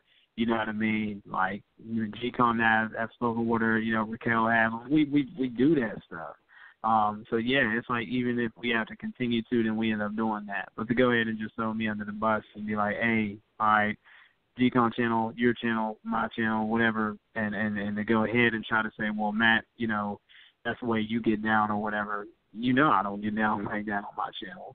But, yeah, like if you were to ask me, do I think that Black Hebrew Israelites are the devil? Nope. Do I hate Black Hebrew Israelites? Nope. You know what I mean? Do I think that some of their doctrines come from, like, earlier false doctrines? Yes, I do. I think that's for some of them. But if you say that, well, my channel's all negative, well, B.A. just got done talking about how I did some positive 2 or 3 episodes with Zadok Ben Israel, and those are on my channel and Debate Time for You. If someone wants to talk to me and build, I'll do that. But for the majority of my work, I deal with folks who are ironclad one Westers, and that's just the way they get down. They get nasty. I don't want to get nasty with them, but I'll be very assertive and stern, and very assertive. If you end up like Zadok Ben Israel, then you're going to see a whole different side of me. You're going to see a build. And yes, those conversations are rare and far in between because I'm in the trenches. I'm with the people who are getting to the young people the most. Moderates, they're like the one Westerns that are out there. And so that's the reason why my channel, when you look at it from, a huge, faraway bird's eye view, it does look like warfare. That's the way it looks like. But I ask you, go ahead and just listen, like hear my heart. I'm not out for blood. I'm out for clarity and the truth of the scriptures, so that way the youth will not be manipulated. Like, that's my whole crux. I haven't said anything different. I'm not going to say nothing different. Ssoreal, can you hear me? Yeah, I hear you perfectly, man. Okay, let me say this. When it comes to One West, they have wicked doctrine. Let me say this. If you do not line up with my Father's word, you have wicked doctrine. Now, I will call them my brothers because we share the same skin tone, and maybe we believe somewhat that we are somewhat of the same tribe or the same nation. But I will certainly stand up. I will never, let me tell you something, I will never, ever betray the word of Elohim because it's not my word. So I don't care who you are. You could be Christian, whatever you are. If you're not lining up with the word of Elohim, then you're wrong. And you got brothers like B.A. and brothers like Josh who will stand up for the same thing and say, you know what, you're wrong. So I appreciate and applaud that y'all trying to build. But to sit up there and label, and you have some of your members who are labeling Israelites based off of one West people and connecting them as a whole and not making a distinction. Nobody can finger point. Christianity cannot finger point at Hebrew Islamism. Hebrew Islam cannot finger point at Christianity. Islam cannot finger point. You know, the only religion that's probably got a clean slate is Buddhism. And I don't follow Buddhism and all that. They're probably the only faith that's probably never harmed or done anything to people. So why are Christians sitting up here trying to point fingers at the black Hebrew Israelites, and the black Hebrew Israelites are sitting up here trying to point fingers at Christians? Stop the finger pointing. Get your soul right with the Messiah. I mean, like, hold on. Let me interject for a second. I need to say something. I gotta say this. You know, because I was kind of I had to step away for a quick second, but I heard the last bit of what he was saying. Yochanan, this is just me from brother to another brother telling you this. I understand your love and your passion for our people. And the thing is that if we're going to announce ourselves under the name of the Most High, it's going to get to a point to where we got to separate ourselves from the black Hebrew Israelite movement. And I'm not selling out for nobody. I'm dealing with the spirit here. Let's make ourselves available to our people like the Messiah did. Let's make ourselves available. Hey, I do that all the time. I'm always available to Israel. But I can't make Israel do anything it don't want to do. The Messiah couldn't even save Israel when he was here on earth. Moses, they stressed him to death. So the thing is that I understand your point because I used to feel the same way about the apologists. We didn't see them going in against a lot of their own. But if you follow them and you pay close attention to what the apologists are doing, they're going against a lot of false doctrine that a lot of Hebrews tend to bring out.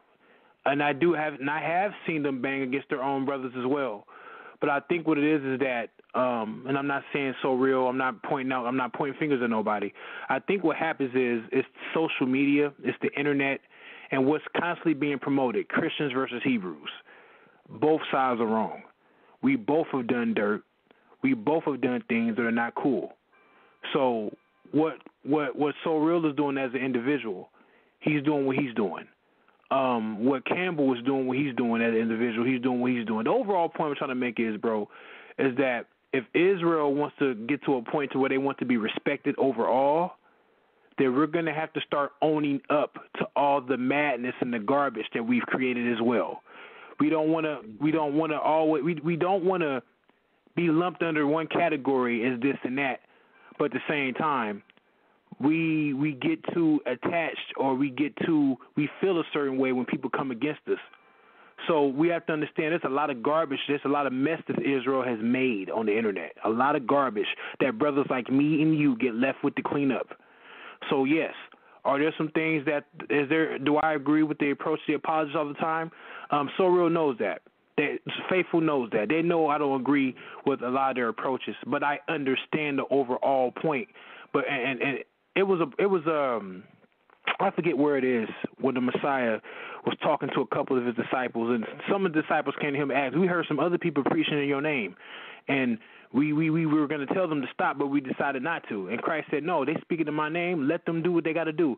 The apologists, they are speaking in the name of the Most High through Christ, and they're cleaning up false doctrine like what we should be doing. So I understand your point, and I understand your point, John Yochanan. I really do. But the thing is that let's not be focused on the motives that the apologists are doing. It's on brothers like you and me to clean up our community as well. We shouldn't have to always allow or let other people do it. We see what they're doing. Let's join them and clean up our people. Let's start doing it more often publicly instead of always agreeing or having to disagree or feeling some type of way when other people do it. That's all I'm saying, brother. I'm not coming against you. You understand me? No, yeah, you know what, and I totally agree with you. And I don't know if you heard what I said earlier because I made a distinction. I don't mind because I don't consider myself a black Hebrew Israelite. You understand? I call myself Yehudi or from the Yahudim. And I've tried to work with other Christian apologists to deal with One West people or who have One West people mind. But at the end of the day, what ends up happening is when they don't agree with certain things about when it comes to Torah, then they want to label you one West. Or if you don't agree with them totally about this or totally about that, but yet still we have the gospel that we agree about, and that's what it should be all about. They want to turn around and label you one West just because you're not agreeing with them on this certain part of the Torah or the commandment. And I can show video proof. That is the most generalized bull I've ever heard. Anytime that anyone, and I know for myself, anytime that I would label anyone as one West, is because I would actually go over doctrine with them. I mean, straight up doctrine. And if they get like a 7 or 8 out of 10, and I'm showing them like, hey, bruh, this is coming from here. Like, literally, it comes from over there. And they just say, no. Then, of course, that's what I'm going to do. It's funny that you kind of leave that part out, and you just say, oh, there's like one way. Like that, you know. But the last thing I wanted to say is that I really, you know, and I've said this to you before, a lot of off-air phone calls. Why is it that I'm going into, you know, the Hebrew territory to go ahead and clean up the mess because they're coming over here and actually usurping our youth, our kids, the terrible one Westers that you don't want to be associated with, but yet you won't do anything about. You won't join me. You won't do anything like that because you're too busy arguing with me whether Peter called the Christians in Greek because you don't believe the regular is Greek. Like, that's what I get from you. I'm over here looking at how our young people are getting stolen away from these one Westers who want to focus on Israel, and not Jesus, and they're angry and they're vile and they're being split with their spouses. You know, people are going in and out of the IUIC. That's what I'm doing, and I don't have time for you to be like, I don't like how you're trying to solve this situation. Well, okay, you want to talk about how we can do it better and help me? I'm not going to stand there and bicker. The building's on fire. I'm going over there. Souls are being deceived. Like, that's where I'm at. And I don't have time for you to be like, I don't like how you're associating us with them. Like, y'all do it to me all the time, but you don't see me complain.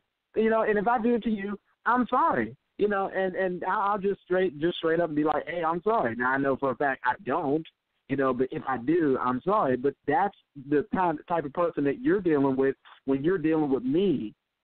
So are you going to help me or not? Okay, Ssoreal. So I have tried to help your group. You can go on Sister Sherry's channel. Did I not try to show someone who did not believe in the Messiah and who believed in racist doctrine? I came on Sherry's show and rebuked him several days, tried to show this man the Messiah in the Old Testament. Then he brought some dude he believed in. You can go on G-Con's show and several times with so many different people who had one West mind. Me, you, and Brother J was on there rebuking this brother, and this was a Hebrew, and I was on your guys' side. So the video proof is there, so you can't say I haven't tried to help you. That would be an incorrect statement. I'm on video. I got videos, several videos dealing with your squad, rebuking people who have racist one West doctrine. Am I lying, Ssoreal? Okay, hold on. Before we go, majority of the time you rebuke both of us. The majority of the time, but okay. This is what I'll say. When it comes to the Torah or to the teachings, this is what me and you need to start doing, Yochanan, when we start dealing with our brothers. Like I said, let's make ourselves available to Israel, but we cannot put up with the madness in Israel. I will not tolerate it no more. So this is what we need to do.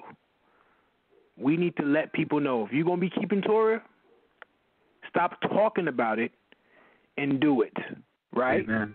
That is a choice that we have made, but it's not our job to go enforce Torah on other people. No one's going to want to keep Torah if you keep cutting, use that as a sword. So if we're going to keep Torah, let's do that, and let's let that be our own personal walk. And if you're shining, if you're really keeping it, people will see if you keep it Torah. So the thing is that it's not on us. Torah is not open for debate anymore. It should not, because it's not getting us anywhere. So with that being said, my brother, me and you, I would do it personally myself.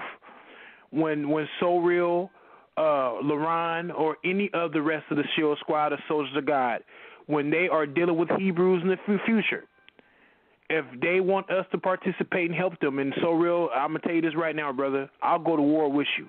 And what I mean by that, when it comes to swinging the sword against false doctrine, I'm with you. I have no issue. I have no issue with going to war with you, brother. So if there's false doctrine out there and you would like for me to assist you, I'm there. I'm making myself available to you.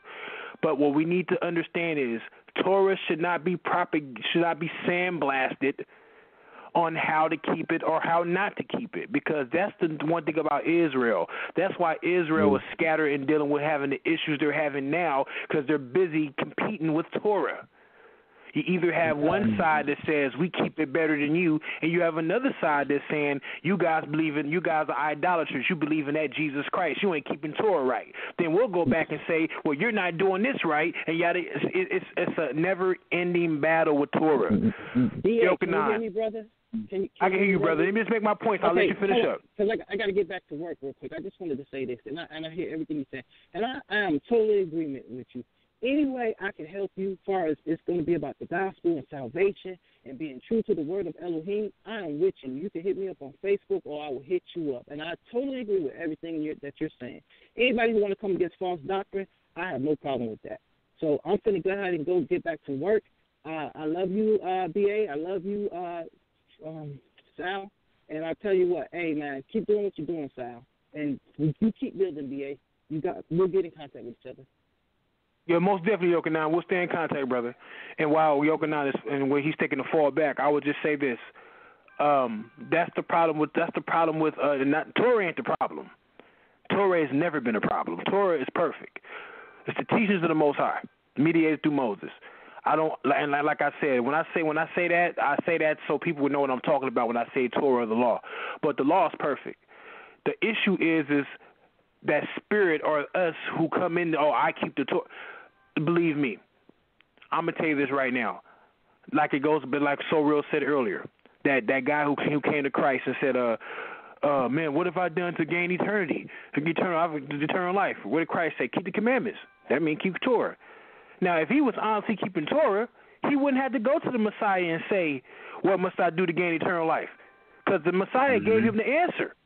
He already gave, if you want to go eternal life, keep the commandments. Because you know what part of the commandments is?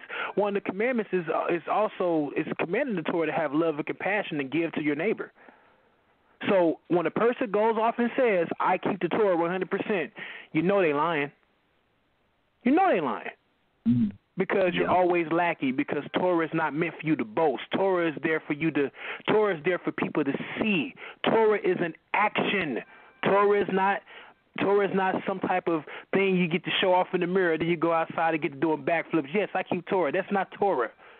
Torah is the teachings of the Most High God, and you can read Torah throughout the whole book. But the point I'm trying to make here is this overall to Israel who are listening. Let's stop boasting, and for those who recognize who Christ is, let's talk about this gospel. Let's preach this gospel, and let's line up with the brothers, with the apologists. Let's line up. It's forget all the personal beefs and differences. We're not going to go anywhere. We're not going to grow. Let's get to a point where we understand who Christ is. I'm talking about those who follow Christ. I'm talking about those. We understand what it's all about. So look, if you want to keep Torah. Do that. People will see if you're keeping Torah, truly, if you really are keeping it. And then to be honest, it's the Most High's call. He knows who's truly keeping Torah. Why you got to always propagate it? That's the problem, is where I see. So that is too much of this and too much of that and not enough action being shown. One thing, even though I know Ssoreal and them do what they do when it comes to the law, they got their opinion on that, but guess what? You know what I can't disagree with? I would not disagree with what they're doing. It's the behavior it's the behavior of other people that the apologists are going after. And I say Ssoreal because I can't speak for the rest of them. I don't know all of them. I'm only speaking for Ssoreal and the other few individuals in that circle or group who I know. Ssoreal is, from what I have seen, has always been a respectful brother. And when he's swinging the sword, he's swinging it to bring people to Christ. And I cannot disagree with that. I'll be wrong for not joining him. And I'm manning up to that on the Man Up Show. That's the problem in Israel. Israel is always focused on how good they look instead of doing some work. Do some work first, then we can get somewhere. But until then, Israel going to continue to be cursed, and this generation is going to die in the wilderness, and we're not going to be restored until the Most High say so. And I'm going to fall back. You can go ahead and finish up, Ssoreal. Yeah, man. Like I said, like I think like the bottom line is, you know, I'm the kind of person where, you know, it's like you get back what you put in, you know, and at the same time, it's like, hey, you know what? I still love my enemies, things like that. But it's like I'm ready to build. I'm ready to, you know what I'm trying to do this year and for many years to come? I want to upgrade the churches. That's the reason why I did my rant this morning, because of Pastor Eric Mason, who is basically on the same wavelength. You know, I just found somebody who wants to just upgrade the churches to help them to be able to understand the arguments and age of their day so they won't lose their youth to madness. That's my whole thing. It's like, you know, there's all kind of false doctrines and things coming into, you know, the community where we do nothing.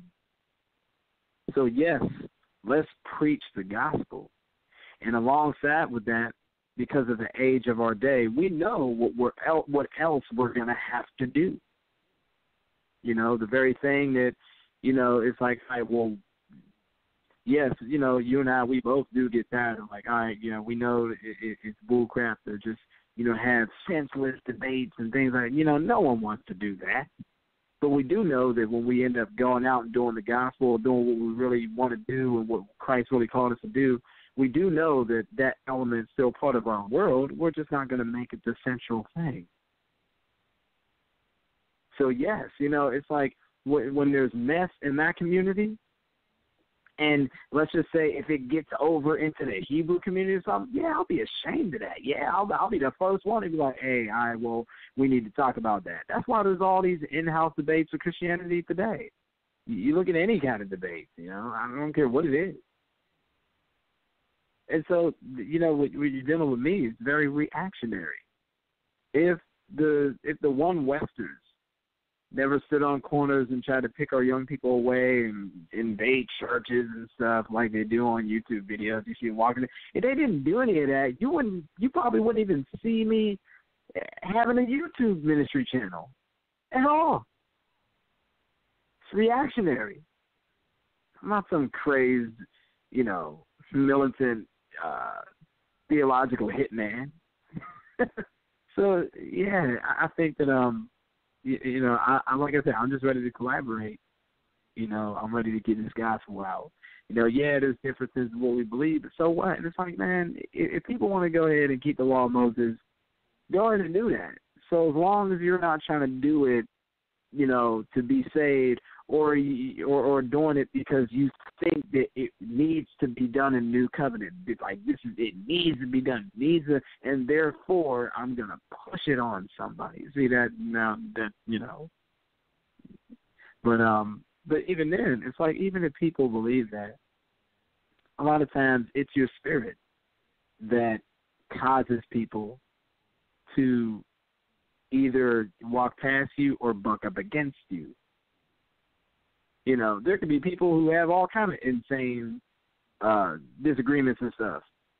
But if their nature is tame, egotistical, and chauvinistic, and propagating, and if they're not like that, exactly. And like, I'm sorry, brother. Like you were saying earlier, you had a one-on-one with one of my brothers, Zadok. Zadok is one of my teachers. We teach. We stress to people. We understand. I'm so real, and you brothers, you guys don't observe the law, and that's not our call. That's something that the Most High has to deal with you on. And the thing is that it's not our job to judge you on that. But we understand you bring people to Christ. So guess what? Me and Zadok, you know, we tell our people, hey, we observe. We want to keep the commandments, so we teach that. But it's not our job to beat people up with the law, because if you're keeping the law, it should not Because the law keeps you in check when it comes to boasting and bragging. If you're keeping the law, you shouldn't have this angry spirit. That's the problem with Israel. Israel think the law is supposed to be meant to cut and hurt. No, the law is correction. That's what it is. So, like I always say to Israel, if you keep the Torah, keep it. But you, like I said, it goes back to Zadok and Judah and the brother Josh, Absolute Bible Truth, who stress keeping the teachings of the Torah. Do you see that they have a foul spirit on them? Do they go about promoting it and beating people up with it? No. They made a personal choice to keep it themselves, and they teach it to others, but they don't go back and forth with people over it. Their goal is to bring people to. If you want to hear them argue, you're gonna hear them arguing over Christ. That's what you're going to hear them arguing. You're going to hear them arguing on bringing people to Christ. And the thing is with the One West doctrine, when you go around sitting on the street corners and telling people that the white man's the devil and we're going to rape women and we're going to have our kingdom and we're going to do all this, that is contrary to the Most High. I will not stand for it. Ssoreal will not stand for it. Any type of Christian shouldn't stand for it, and any type of Israelite that believes in Christ shouldn't stand for it. Because that is contrary. Let me give you some insight. And like I said, I keep saying this. I just think that there is everyone wants to know, like, why are they like that? Whatever. Like I said, man, there's a spirit behind stuff. The Bible speaks about the doctrine of demons. Look at Abba Bivens. I remember one time, I listened to this lecture that Vocab Malone did in Philadelphia, and he said something that I never forgot.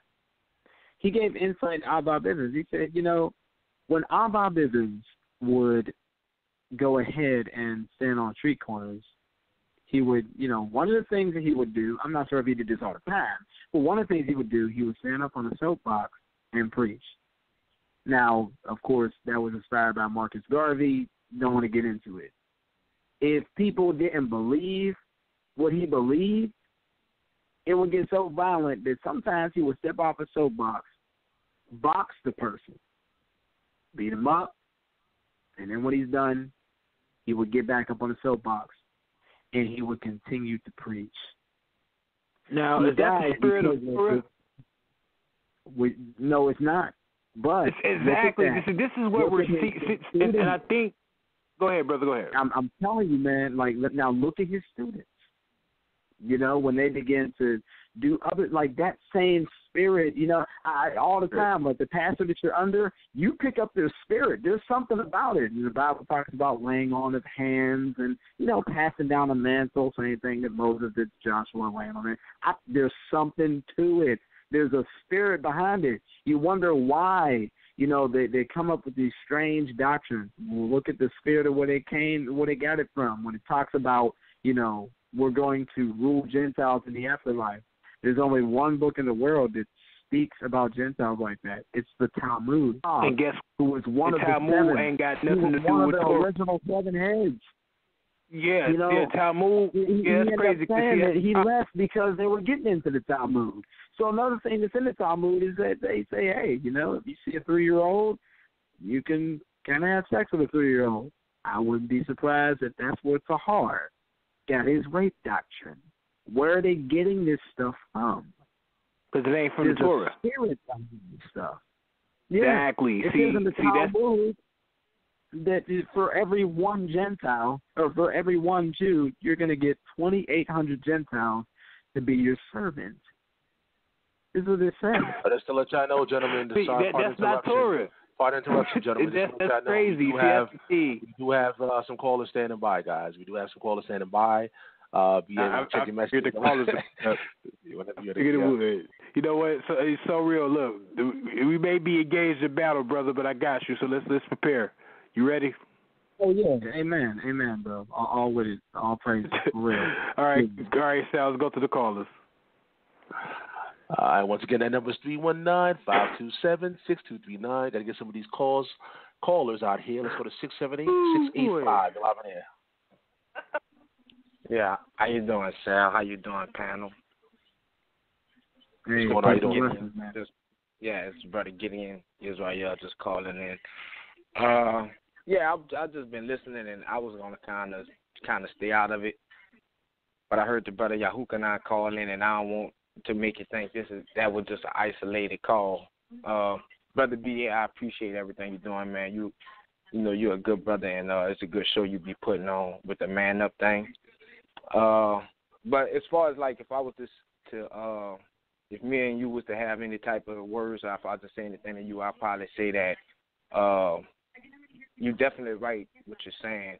But as far as like the last segment of y'all conversation, I feel like the labels that I don't know who it is, so I'm just gonna say the labels that they give us, like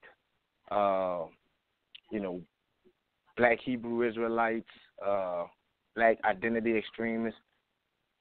I would suggest to you that you kind of not even, acknowledge those things, because to me, and to a lot of brothers out there, that's almost as bad as saying the N-word, because you're mocking what we're saying. So, if I was to say anything to you, I'd probably say that. But anything else, man, you spot on, you good. Although I will say, like if you've been too much, you will break. You know what I'm saying? The brother Yahukanan was right. Like my first encounter with the Shield Squad, it was one on like, us coming together. You know what I'm saying? But, to the brother Ssoreal, how you doing, man? Hey, peace and blessings, bro. Hey. That's what's up, man.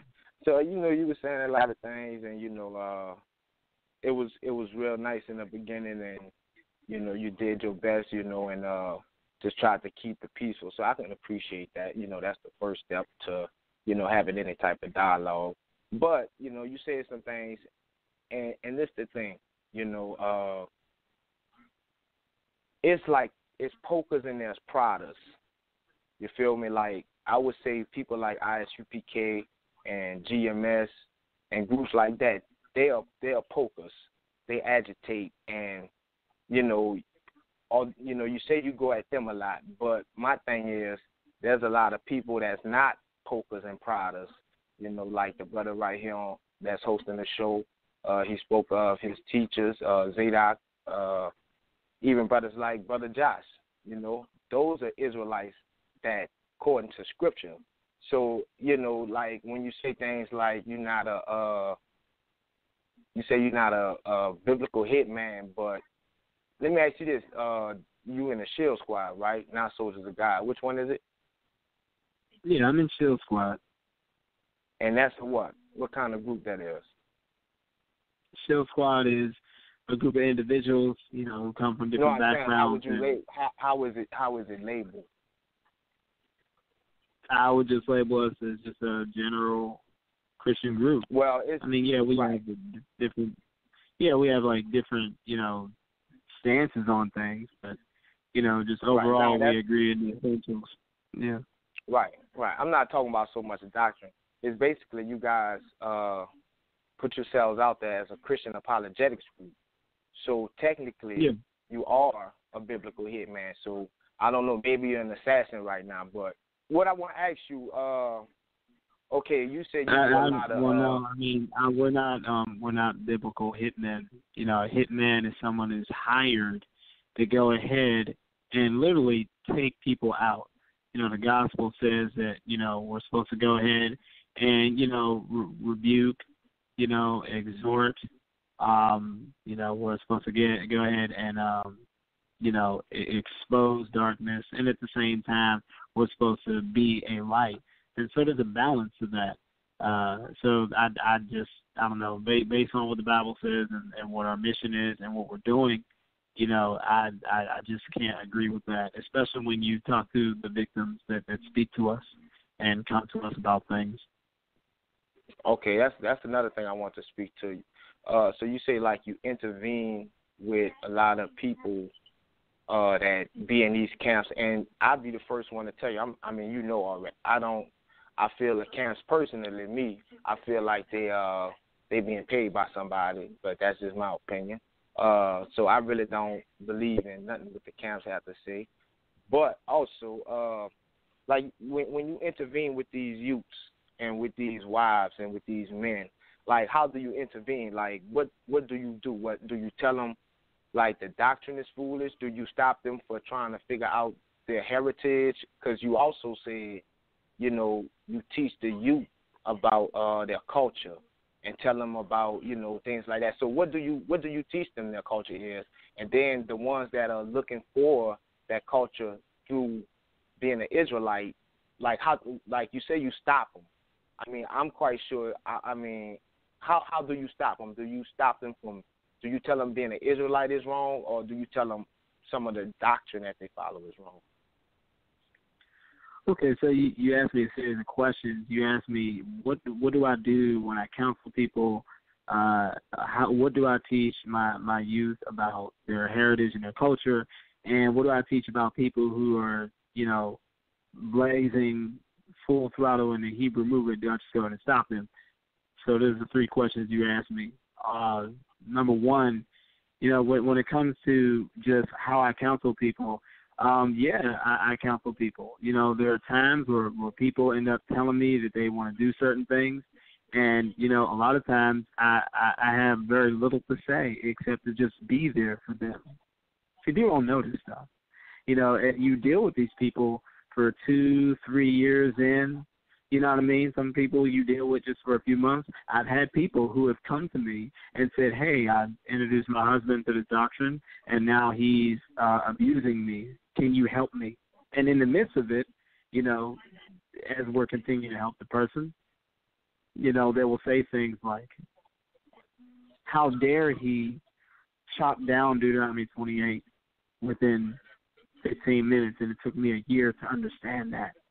And so they themselves still need a lot of just unrewiring and all this stuff. It is not a walk in the park. I've had people where they've gotten their husbands on the phone, and I had to gently walk through them, show them the things that their breakdowns of how they don't even line up, and show them verses That's before that contradict the verses. Israel or the doctrine? Like, what is okay? Well, hold on for a second. Hold on for a second.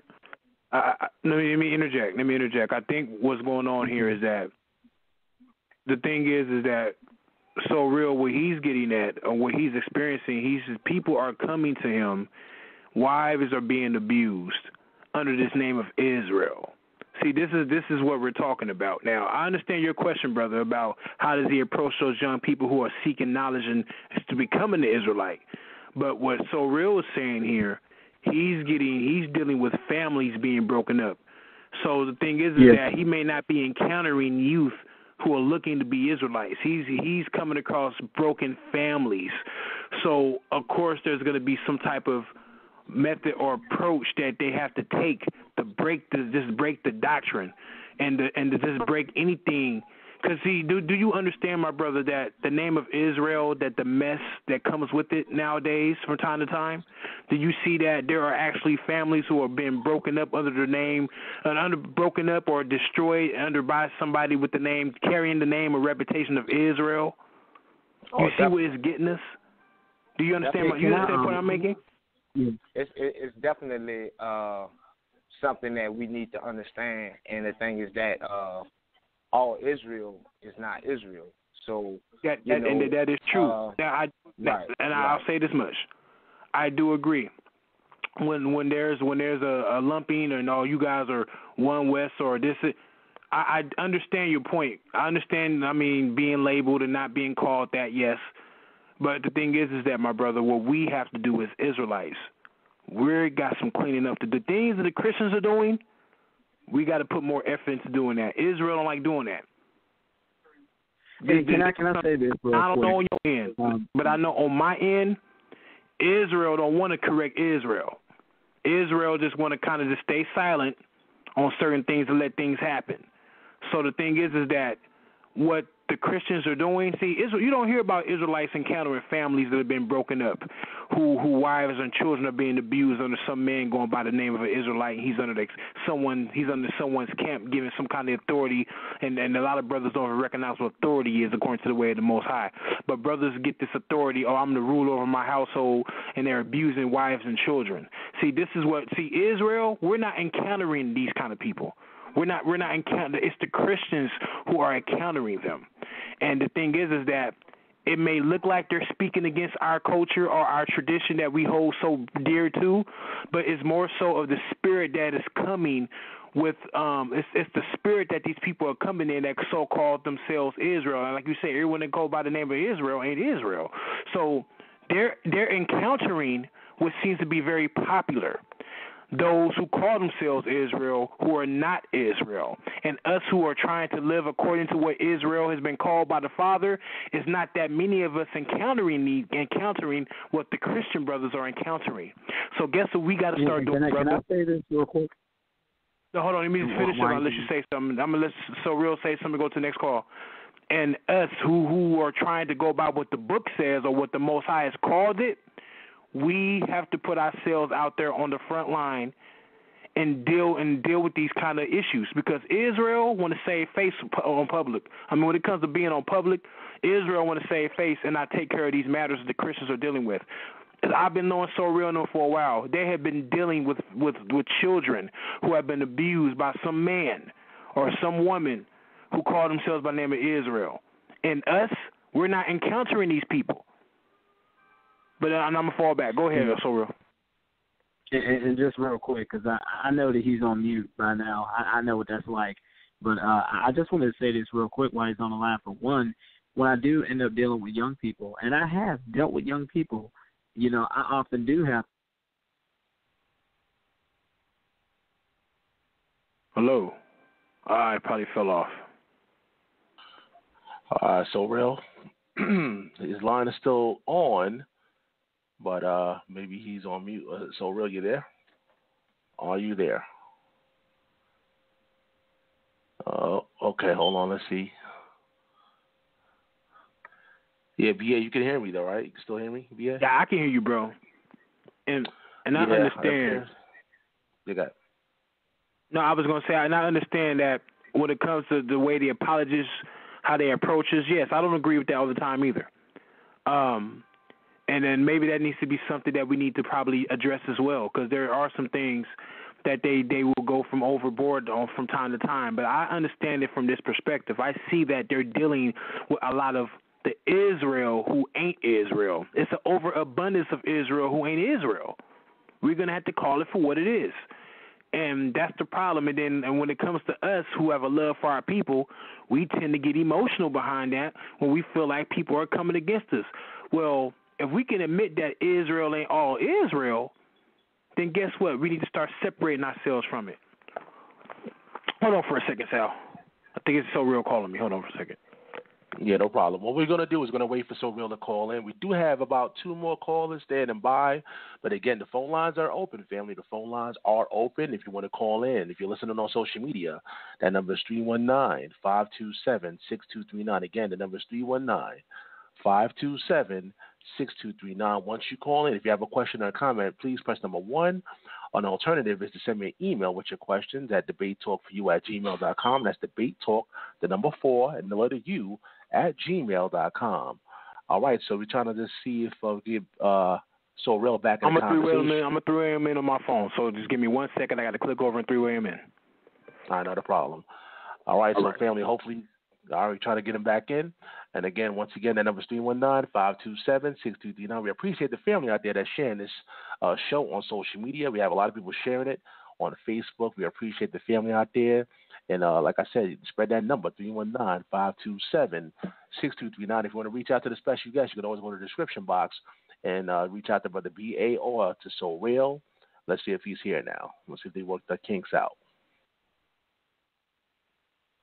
Hello? Yeah, you're on. Just let me know when everybody's on. Go ahead. All right. Yeah, I'm trying to. Hold on for a second.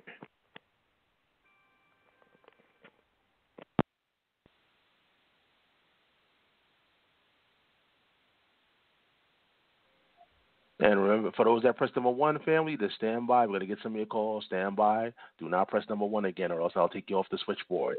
For those that already asked the question, please do me a favor. You already asked the question, press number 1. That'll take you off the switchboard. But if you didn't, stand by. We're going to get to you. All right. So hello? You still on? You on, bro? Yep. All right, everybody's Okay, here. All right, that's good. Okay. Mm-hmm. All right, anything you want to say, Ssoreal, before we get the next caller? Go ahead. Yeah, I'll just make it real quick. One thing that I do end up doing when I talk to the young people about the whole Israelite movement, I do the very thing that he says to not do because it's, bashing, or he said it's something, it's smearing or whatever, and that is showing how people that came before the Black Hebrew Israelites had the very exact same doctrine. That is one thing that they end up kind of like snapping. It helps them to snap out of it. It's like, wait a minute, this doctrine has history? Yes, it does. The other thing I want to say real quick was that when I deal with Sunday school kids, I teach them about African culture because that is the people that they come from. And I've learned from a lot of older scholars such as Sheikh Anta Diop, who else?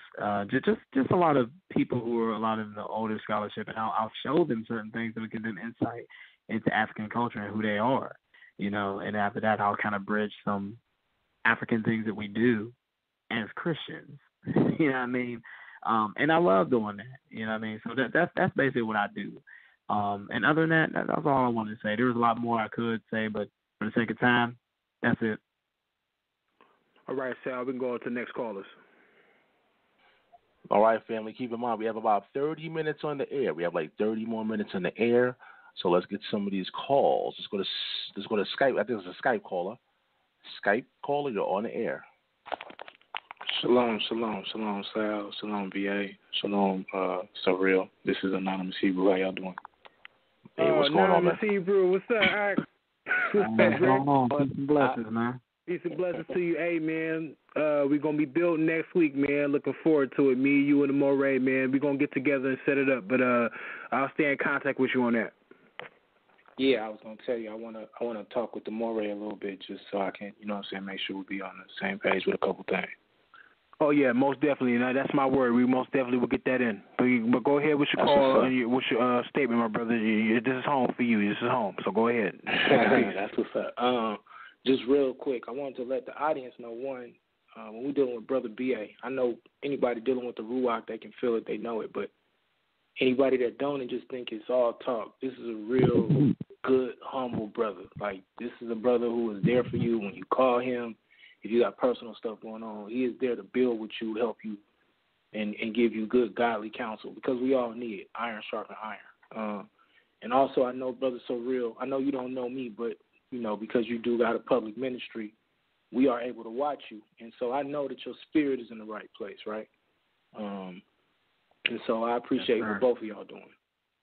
Well, thank you, brother. Appreciate it. Much love to you.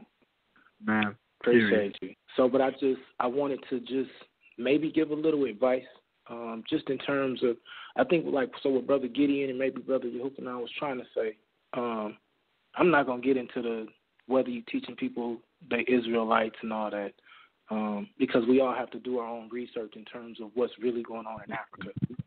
Because there are some African tribes that have some Israelite traditions, but I don't really feel like at this point that is something that we need to harp on, because the thing that I do want to press more on is words matter, right? So I know you're counseling people. I'm actually a counselor, and now I'm working to be a licensed marriage and family therapist, right? And so just like you deal with people that come out of One West, I deal with people that come out of the church a lot, and they have been what we call spiritually abused, where pastors have overstepped and overreached their bounds and broken up their marriages and broken up their homes. That happens a lot, especially in the Baptist church, and we just don't talk about it. It's one of those things in the black community that just kind of gets swept under the rug. And so what I would prayerfully ask you to think about is, while I understand that there are Israelites coming at you and you got to defend yourself, also, if we all are of the common faith and we are working to be under the commonwealth of Israel, then what we see is heresies, right? It's all heresies. It's all false doctrine, whether it's a One West doctrine, whether it's a Ku Klux Klansman burning a cross in a yard, whether it's a Jehovah's, whatever it is. I don't want to just keep calling out denominations, but the thing that if you can, just focus more on the heresy of it instead of focusing so much on black Hebrew Israelite, black Hebrew Israelite, black Hebrew Israelite, because it does become a stumbling block and a hot button for those who may be trying to grow and come out of that, right? And so when you're counseling people, especially when you're doing it from a professional standpoint, you learn that when you're saying certain things as a counselor, you're dealing with a person in a broken state already. So whatever you say, they're holding on to your every word.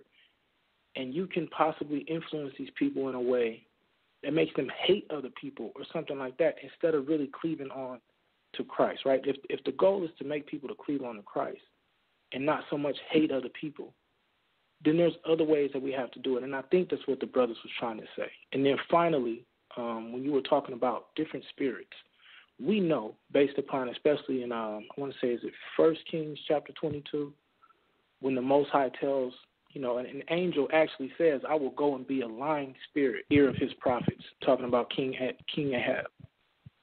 This is what happens. This is what these Malak, or these angels, this is what their job is to influence people away from actually doing the will of the Most High. So there are times when these, like you said, these spirits are out there to turn us away. And so when you're dealing with that, be cognizant of that and understand that we need this entire Bible, right, Old Testament and New Testament, to show and teach our brethren how to really come out of this stuff, because it really is a lot of evil. We wrestle, we wrestle not against flesh and blood, but against powers and principalities, right? There is a real fight going on in the spiritual realm to keep all of us from really coming into the full truth. Like Zadok says, that all the sons of Adam have been infected with this. So I appreciate both you brothers. I hope I didn't say anything that is offensive to you, brother, but just if you can, maybe think about how you word these things when you're dealing with brothers, because we all hope for unity. That's the goal. We want unity. If we're really dealing with the spirit, what we call in the Greek the pneuma, or in the Old Testament the ruach, or the ruach kodesh, we all want unity, right? But it's a way to go about doing it so we're not offending those that are trying to unify with you, right? So peace and blessings. Love what y'all doing. And yeah, B.A., you know what I'm saying, we're going to build. Shalom. Shalom, Sal. Much love to you, Anonymous Hebrew, my brother. On build, bro. Peace. Definitely. Yeah. I appreciate your call. Yeah, B.A. No, Ssoreal, you can respond. You can respond, Ssoreal. Go ahead, Ssoreal. You can respond if you want, brother. Yeah, I think you did bring up a lot of good points, man, because, I know that sometimes in some of the comment sections, sometimes people who listen to me, sometimes they get a little bit fired up, and they'll say things that I wasn't concluding, but because of the fire of my message, it will come off like, oh man, those black Hebrew Israelites are evil, hate them, like it'll come off like that, even though I won't say those things, and of course I don't mean those things at all, and of course I don't believe those things, and I just don't say those things. But he's right. There is a way to go about it, because if you do become very angry and passionate, it could be taken that way. So in other words, I have to watch not just what I say. I think I'm doing a great job at that. It's just how I say certain things. So yes, he's definitely right. You don't want any of the youth or anyone listening to you to come to the conclusion that, the one Westers are just inherently evil and they're bad and they just need to just, what I'm saying? Like, so especially when people are vulnerable, because that's what he spoke about, being the counseling. He's right. You definitely got to watch that. But I mean, I think there's some other things you're saying, but I totally forgot what they were. But I know we only got 30 minutes, so I appreciate that. I really do. So I'll keep that in mind. Thank you, Ssoreal. We appreciate that. And my thing is that, and to the brothers, I do apologize if I seem like I was being aggressive. My thing is that I understand where the brothers are coming from. It's just that as Israel, we spend too much time on the back burner not doing anything. We just allow our brothers to say whatever and do whatever, and we'll just allow them to say, we won't say nothing. Right, we'll just rather sit back and let them do it to save face. Oh, well, I'm not going to go against my brother. Nah. Christ, especially those who come in the name of Christ, Christ always corrected his brothers when they were out of order. So I tend to notice, and I'm not saying all of us do it, but a lot of Hebrews, they will not correct each other. There's a spirit in Israel to where they feel like they cannot be corrected. And a lot of brothers are aware of these brothers who feel like they cannot be corrected. And you know what a lot of brothers will do? They won't say nothing. Even though we know these brothers are teaching wrong, they keep teaching contrary. So Israel, like I said, it's overall it's Israel. We want that respect. We're going to have to start crossing that boundary and doing the uncomfortable things that we've been holding back from doing so long.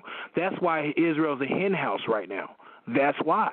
It's too much of talking, too much of showboating, too much of sensationalism, too much of this other stuff that's not right. And we should not have to sit here and be bound to someone's ego. No, if a brother got a strong personality and a strong ego, he can be corrected just like anybody else. The only person who's above correction, and he is correction, is Christ.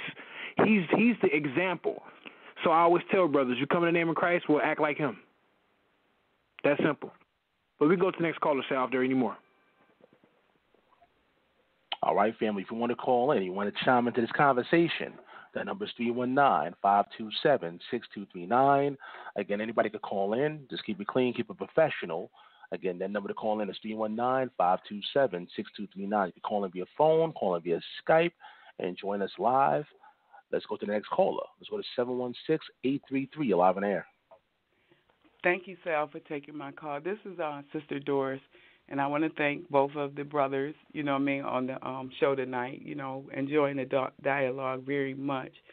And I just have a comment. I just want to say that a lot of people, we don't realize that the Bible is not for you to examine me or me to examine you. You know what I mean? We have supposed to examine ourselves. And the problem is if you guys are not going to be able to build, if you're not going to go with the word of truth, you know what I mean, that's in the Bible. I mean, that's the only way you can build. You know what I mean? You have to say what the scriptures say. Because a lot of times Christians, get lumped in with the Catholics and the Mormons, you know what I'm saying? And like Israel gets, lumped in. You know what I mean? Everybody is guilty, Like they'll take, in the Bible it says that we're going to be caught up in the air to meet the Lord. They'll say somebody added the word rapture, and you don't read the word rapture. It says caught up. You know what I mean? And then that's going to cause a whole lot of confusion, and you're going to miss the event because the event is what's important. You know what I mean? Not the word, the event. Exactly. No, finish up, sister. I was just agreeing with you. Well, yeah. Well, that's what I'm saying. And then they, the Immaculate Conception. You know what I mean? The Bible says that she was overshadowed by the Holy Spirit, and it seems like they want me to throw out the doctrine for one word, and I can't do that. And like the word Christian, you only find that maybe 3 times in the Bible. They want me to throw away Christ, the whole book, because of that one word. I can't do that. Because it's the spirit that quickens. Just read it in its pure form. Yeah, Sister Doris, you normally call in, and I appreciate my words to you. Continue to stay in prayer and meditate and hold fast and continue to do the things you do, because I've seen you on, I think, are we on Facebook? I think we're on Facebook, friends. I think we may be. But I've seen you from time to time, and from what I have seen, you have always conducted yourself properly. So, sis, much love to you, and we appreciate you. Ssoreal, want to say something? No, I mean, definitely, she does have, some good points. I mean, when it does come to, just them trying to label, all the Christians and then to the same as the Catholics and Mormons, things like that. Yeah, you really do got to dust that off and just put it to the side, and, it's just, like I said, I really ain't got much to say, I mean, I say amen, for real. I'm just taking notes, taking as they come. Yeah. Sister Doris, anything you want to say before you go? No. Like I said, I really enjoy, this segment, this format. You know what I mean, and keep it up, really. I mean, because that's what we need. Most definitely. And yeah, we appreciate you. That B.A. No, I was going to say, and it's people like Sister Doris who listen, who motivate, and who help, who's part of the motivation to do right, to have this platform. These kind of conversations need to take place. Like, I would love to get LaRon Campbell on here and do a one-on-one with LaRon Campbell. I know you listen to G-Con, and plus me and you, we got some talking to do anyway. So most definitely, man, if you're listening, let's reach out, let's build. I can man up to my mistakes and admit to my mistakes. I don't have an ego. So we can most definitely get something going, most high willing. But that's what the Man Up Show is all about. It's about brothers coming together despite religious view, doctrine, or whatever it is to come on here and talk these things out. Because at the end of the day, we're human beings. And we tend to realize that these doctrines and these different things that we have that set us apart against each other, it starts to become inhumane. At the end of the day, we're still humans. At the end of the day. And we can move on to the next caller, or Ssoreal, if you got anything else to say. You can go ahead, bro. Nah, I just want to go ahead and move on to the next caller. You know, I just want to hear what the people got to say. That's all. That's it? Well, man. Let's go. I'm sorry, Sal. Go ahead, bro. Go ahead, brother. Yeah, no doubt. I think this is Anonymous Hebrew again. Skype caller. You're live in there. Go ahead. Yeah, it's me. I just wanted to come back because Ssoreal said he couldn't remember what else I was saying. And I probably should have just said that last because that was really my main point. Because you were saying you wanted to know about the spirits, or if there's a spirit behind all of these things happening. And I just wanted to give you a couple of quick verses that can probably take you deeper in your studies. In the New Testament, you can look in Ephesians 6 and 12, I believe, when we're reading that we don't wrestle against flesh and blood, but against powers and principalities, and was it rulers and dark places? I think that's how, I don't want to butcher the scripture. But then you also see pretty much the same thing happening in 1 Kings chapter 22. It's basically the prophet, I want to say it's Micaiah, is talking, and he's prophesying to King Ahab, and he's basically telling them what's going on in the throne room of heaven. And you find out that the Most High says basically it's time for that king to go. And there's an angel that comes and says, okay, well, I will be a lying spirit in the ears of his prophets. As a matter of fact, I will just read it. I will read 21 and 22. This is 1 Kings chapter 22, verses 21 and 22. And there came forth a spirit and stood before the Lord and said, I will persuade him. And the Lord said unto him, wherewith? And he said, I will go forth, and I will be a lying spirit in the mouth of all his prophets. And he said, thou shalt persuade him and prevail also. Go forth and do so. So we know that these spirits, at times, they're sent out to be lying spirits and persuading spirits so people can be on record as being blasphemers. So that way, when he opens those books, nobody can say, oh, I didn't know it. They chose to do those things, right? We know that the Most High is righteous. So that's just, and we can go very deep into that. But that's just a beginning place for you to kind of, in that way you can intertwine the two. I always try to tell people how we can intertwine the two, Old Testament and New Testament. That way we can deal with our Tanakh-only brothers, our what we call Messianic brothers, and also our Christian brothers. Eventually we all will be unified. But that was just it. So, shalom. Oh yeah, I mean, most definitely. I glean a lot from the Old Testament. I mean, I don't treat it any different, than the New. And I think that when it comes to dealing with like different, different kind of folks, different kind of positions of people, yeah, you better know, your Old Testament just as well as the New. And right. I just definitely do think that. That's definitely important, and I definitely know that. Right, and that is, I think that, it reminds me of Romans where it says, okay, fine, those people wanted to worship those four-footed creatures and all that. All right, and you want to persecute the unrighteousness? Okay, I'm gonna go ahead and give you over to your own stuff. Exactly. And in Isaiah, he ends up saying, you know what? Fine.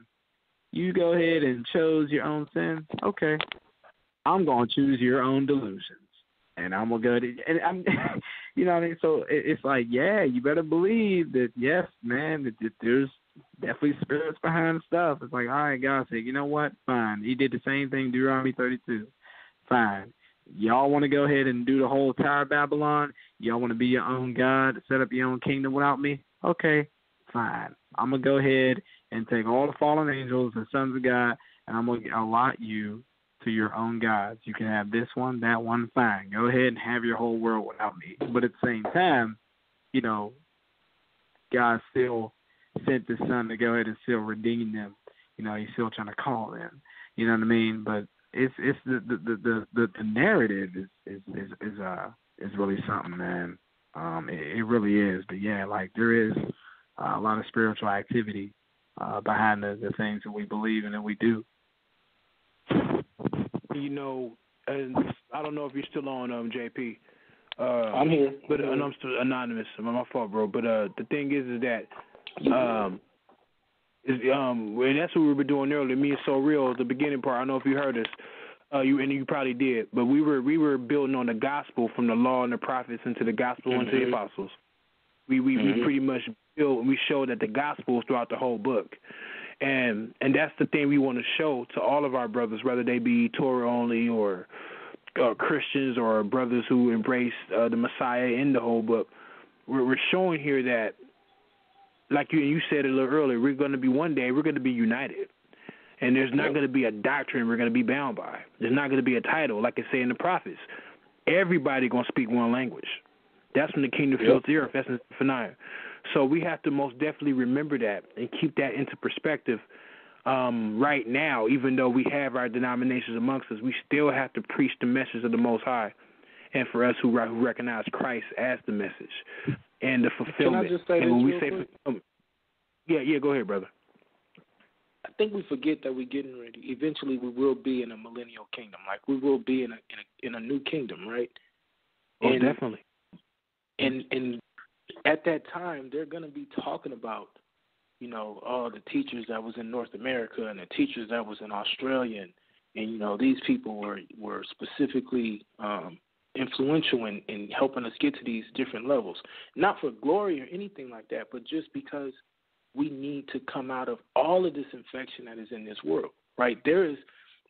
It's like we can't wrap our mind around what we're getting ready to go into because we're so busy being caught up in what we're in right now, right? So if we can just keep our mind set on where we're going, a lot of this schism and division will disappear because you don't have time for it, right? It's like raising a child. I don't have time to scold my child. Like I have a 3-year-old and a 10-month-old, right? I treat them both different though. Like my 10-month-old, I got to keep him out of the plugs. But my 3-year-old, you know, I'm more teaching her to get ready to go to pre-K. So, you know, and when you're doing that, you have to keep your focus on where we're going, right? And if you treat it like that, you will easily move away from all this schism and division. You will almost laugh at people on the inside, like, brother, I was there, and I almost feel sorry for you. But this is where we're going. And that's the role of the Spirit. That's the role of the Ruach, is to be so focused on where we're going and this unification, the reconciliation of the gospel, that we will move away from all of this schism and division. And it's hard and it's painful, but it will work if we work it. So I'll shut up, and I appreciate you, brothers. Keep doing what y'all doing. Shalom.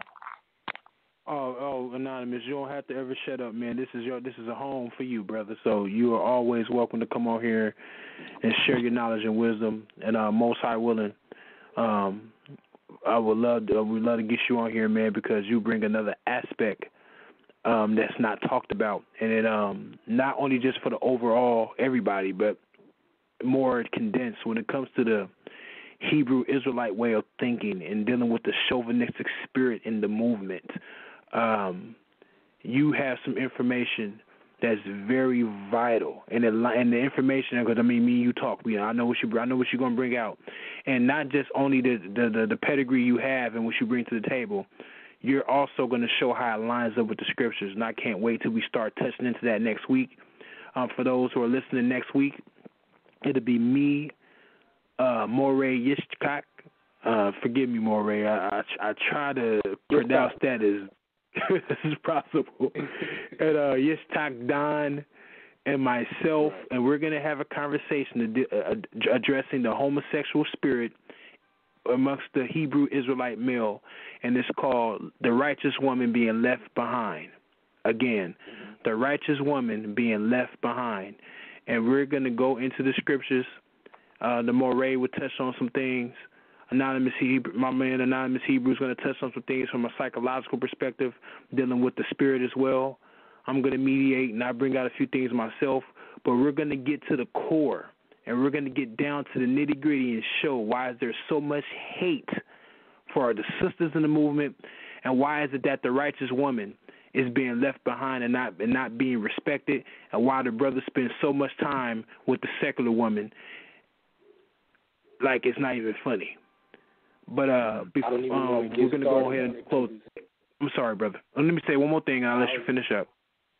I'm good. Good. I was just saying I didn't want to get started on it because it'll be too lengthy. So you got it. Yeah. I just wanted to touch on that real quick. But we're going to do closing statements. I'm going to let Ssoreal, basically, I know he's out there on the East Coast, so we want to at least give him his time to get prepared for work in the morning and things of that nature. We don't want to spend too long. We know Sal out there in New York, you got to get going too because you got to get up to go to work as well.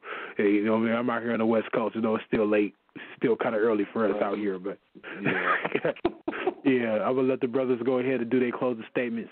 And so go ahead, Ssoreal. Definitely, man. Good build tonight. You know, my spirit is a little up, a little, refreshed. You know what I mean? Definitely, I definitely feel that I got some new things to kind of keep my eye on.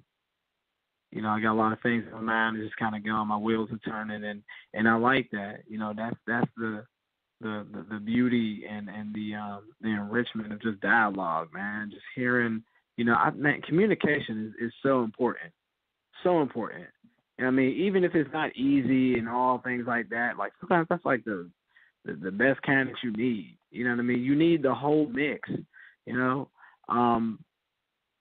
It was just a really good build, man. And just I really enjoy talking about the gospel. Like I could talk about that all day, and just to see where the conversation just goes about it, because there's just richness in the word. It's like eating. You know what I mean? It's eating to me. It's eating to my soul, man. And it was just a real good build, and I'm just glad I'm able to dialogue with my Hebrew brothers. I mean, yeah, there's differences and whatnot, but so what? You know what I mean? If you really want to know me, Ssoreal, the differences don't matter as long as Christ is in the center. Both people are going after Christ. That's where I am. If someone tries to go ahead and take Christ out and kind of start doing some other kind of agenda, then it's hey, bro, I don't think you should do that. You know what I mean? And all of a sudden, they start dragging other people with them. Or that's, it's hey, man, we got to clean that up, whether it's from the Christian side or whether it's from the Hebrew side, And I do believe that that's what the Lord has called us to do. But at the same time, it's we can't get the warfare mixed up with the relationship. That's so important. When dude said, hey, my mentor said, hey, I don't worship. Oh, man, I need to, if I don't worship, then I ain't got nothing. That's so true. Why is the covenant always painted like a marriage? You know what I mean? Dudes that got wives and things like that, they know. So when they read that stuff, it pops out to them in Scripture. It pops out. They know. They know. So, yeah, all those things just, it's all part of just the relationship with God, man, and none of it should be slept. None of it. God wants to heal our souls, make us whole, So I don't know, man. Just that's all I wanted to say. It was a really good build tonight, man. I really do look forward to doing it again. Let's do it and let's try to hit another area. Most definitely. And I'm gonna say this much: next time around, let's get vocab in. All right, no problem. I'll try to pull in.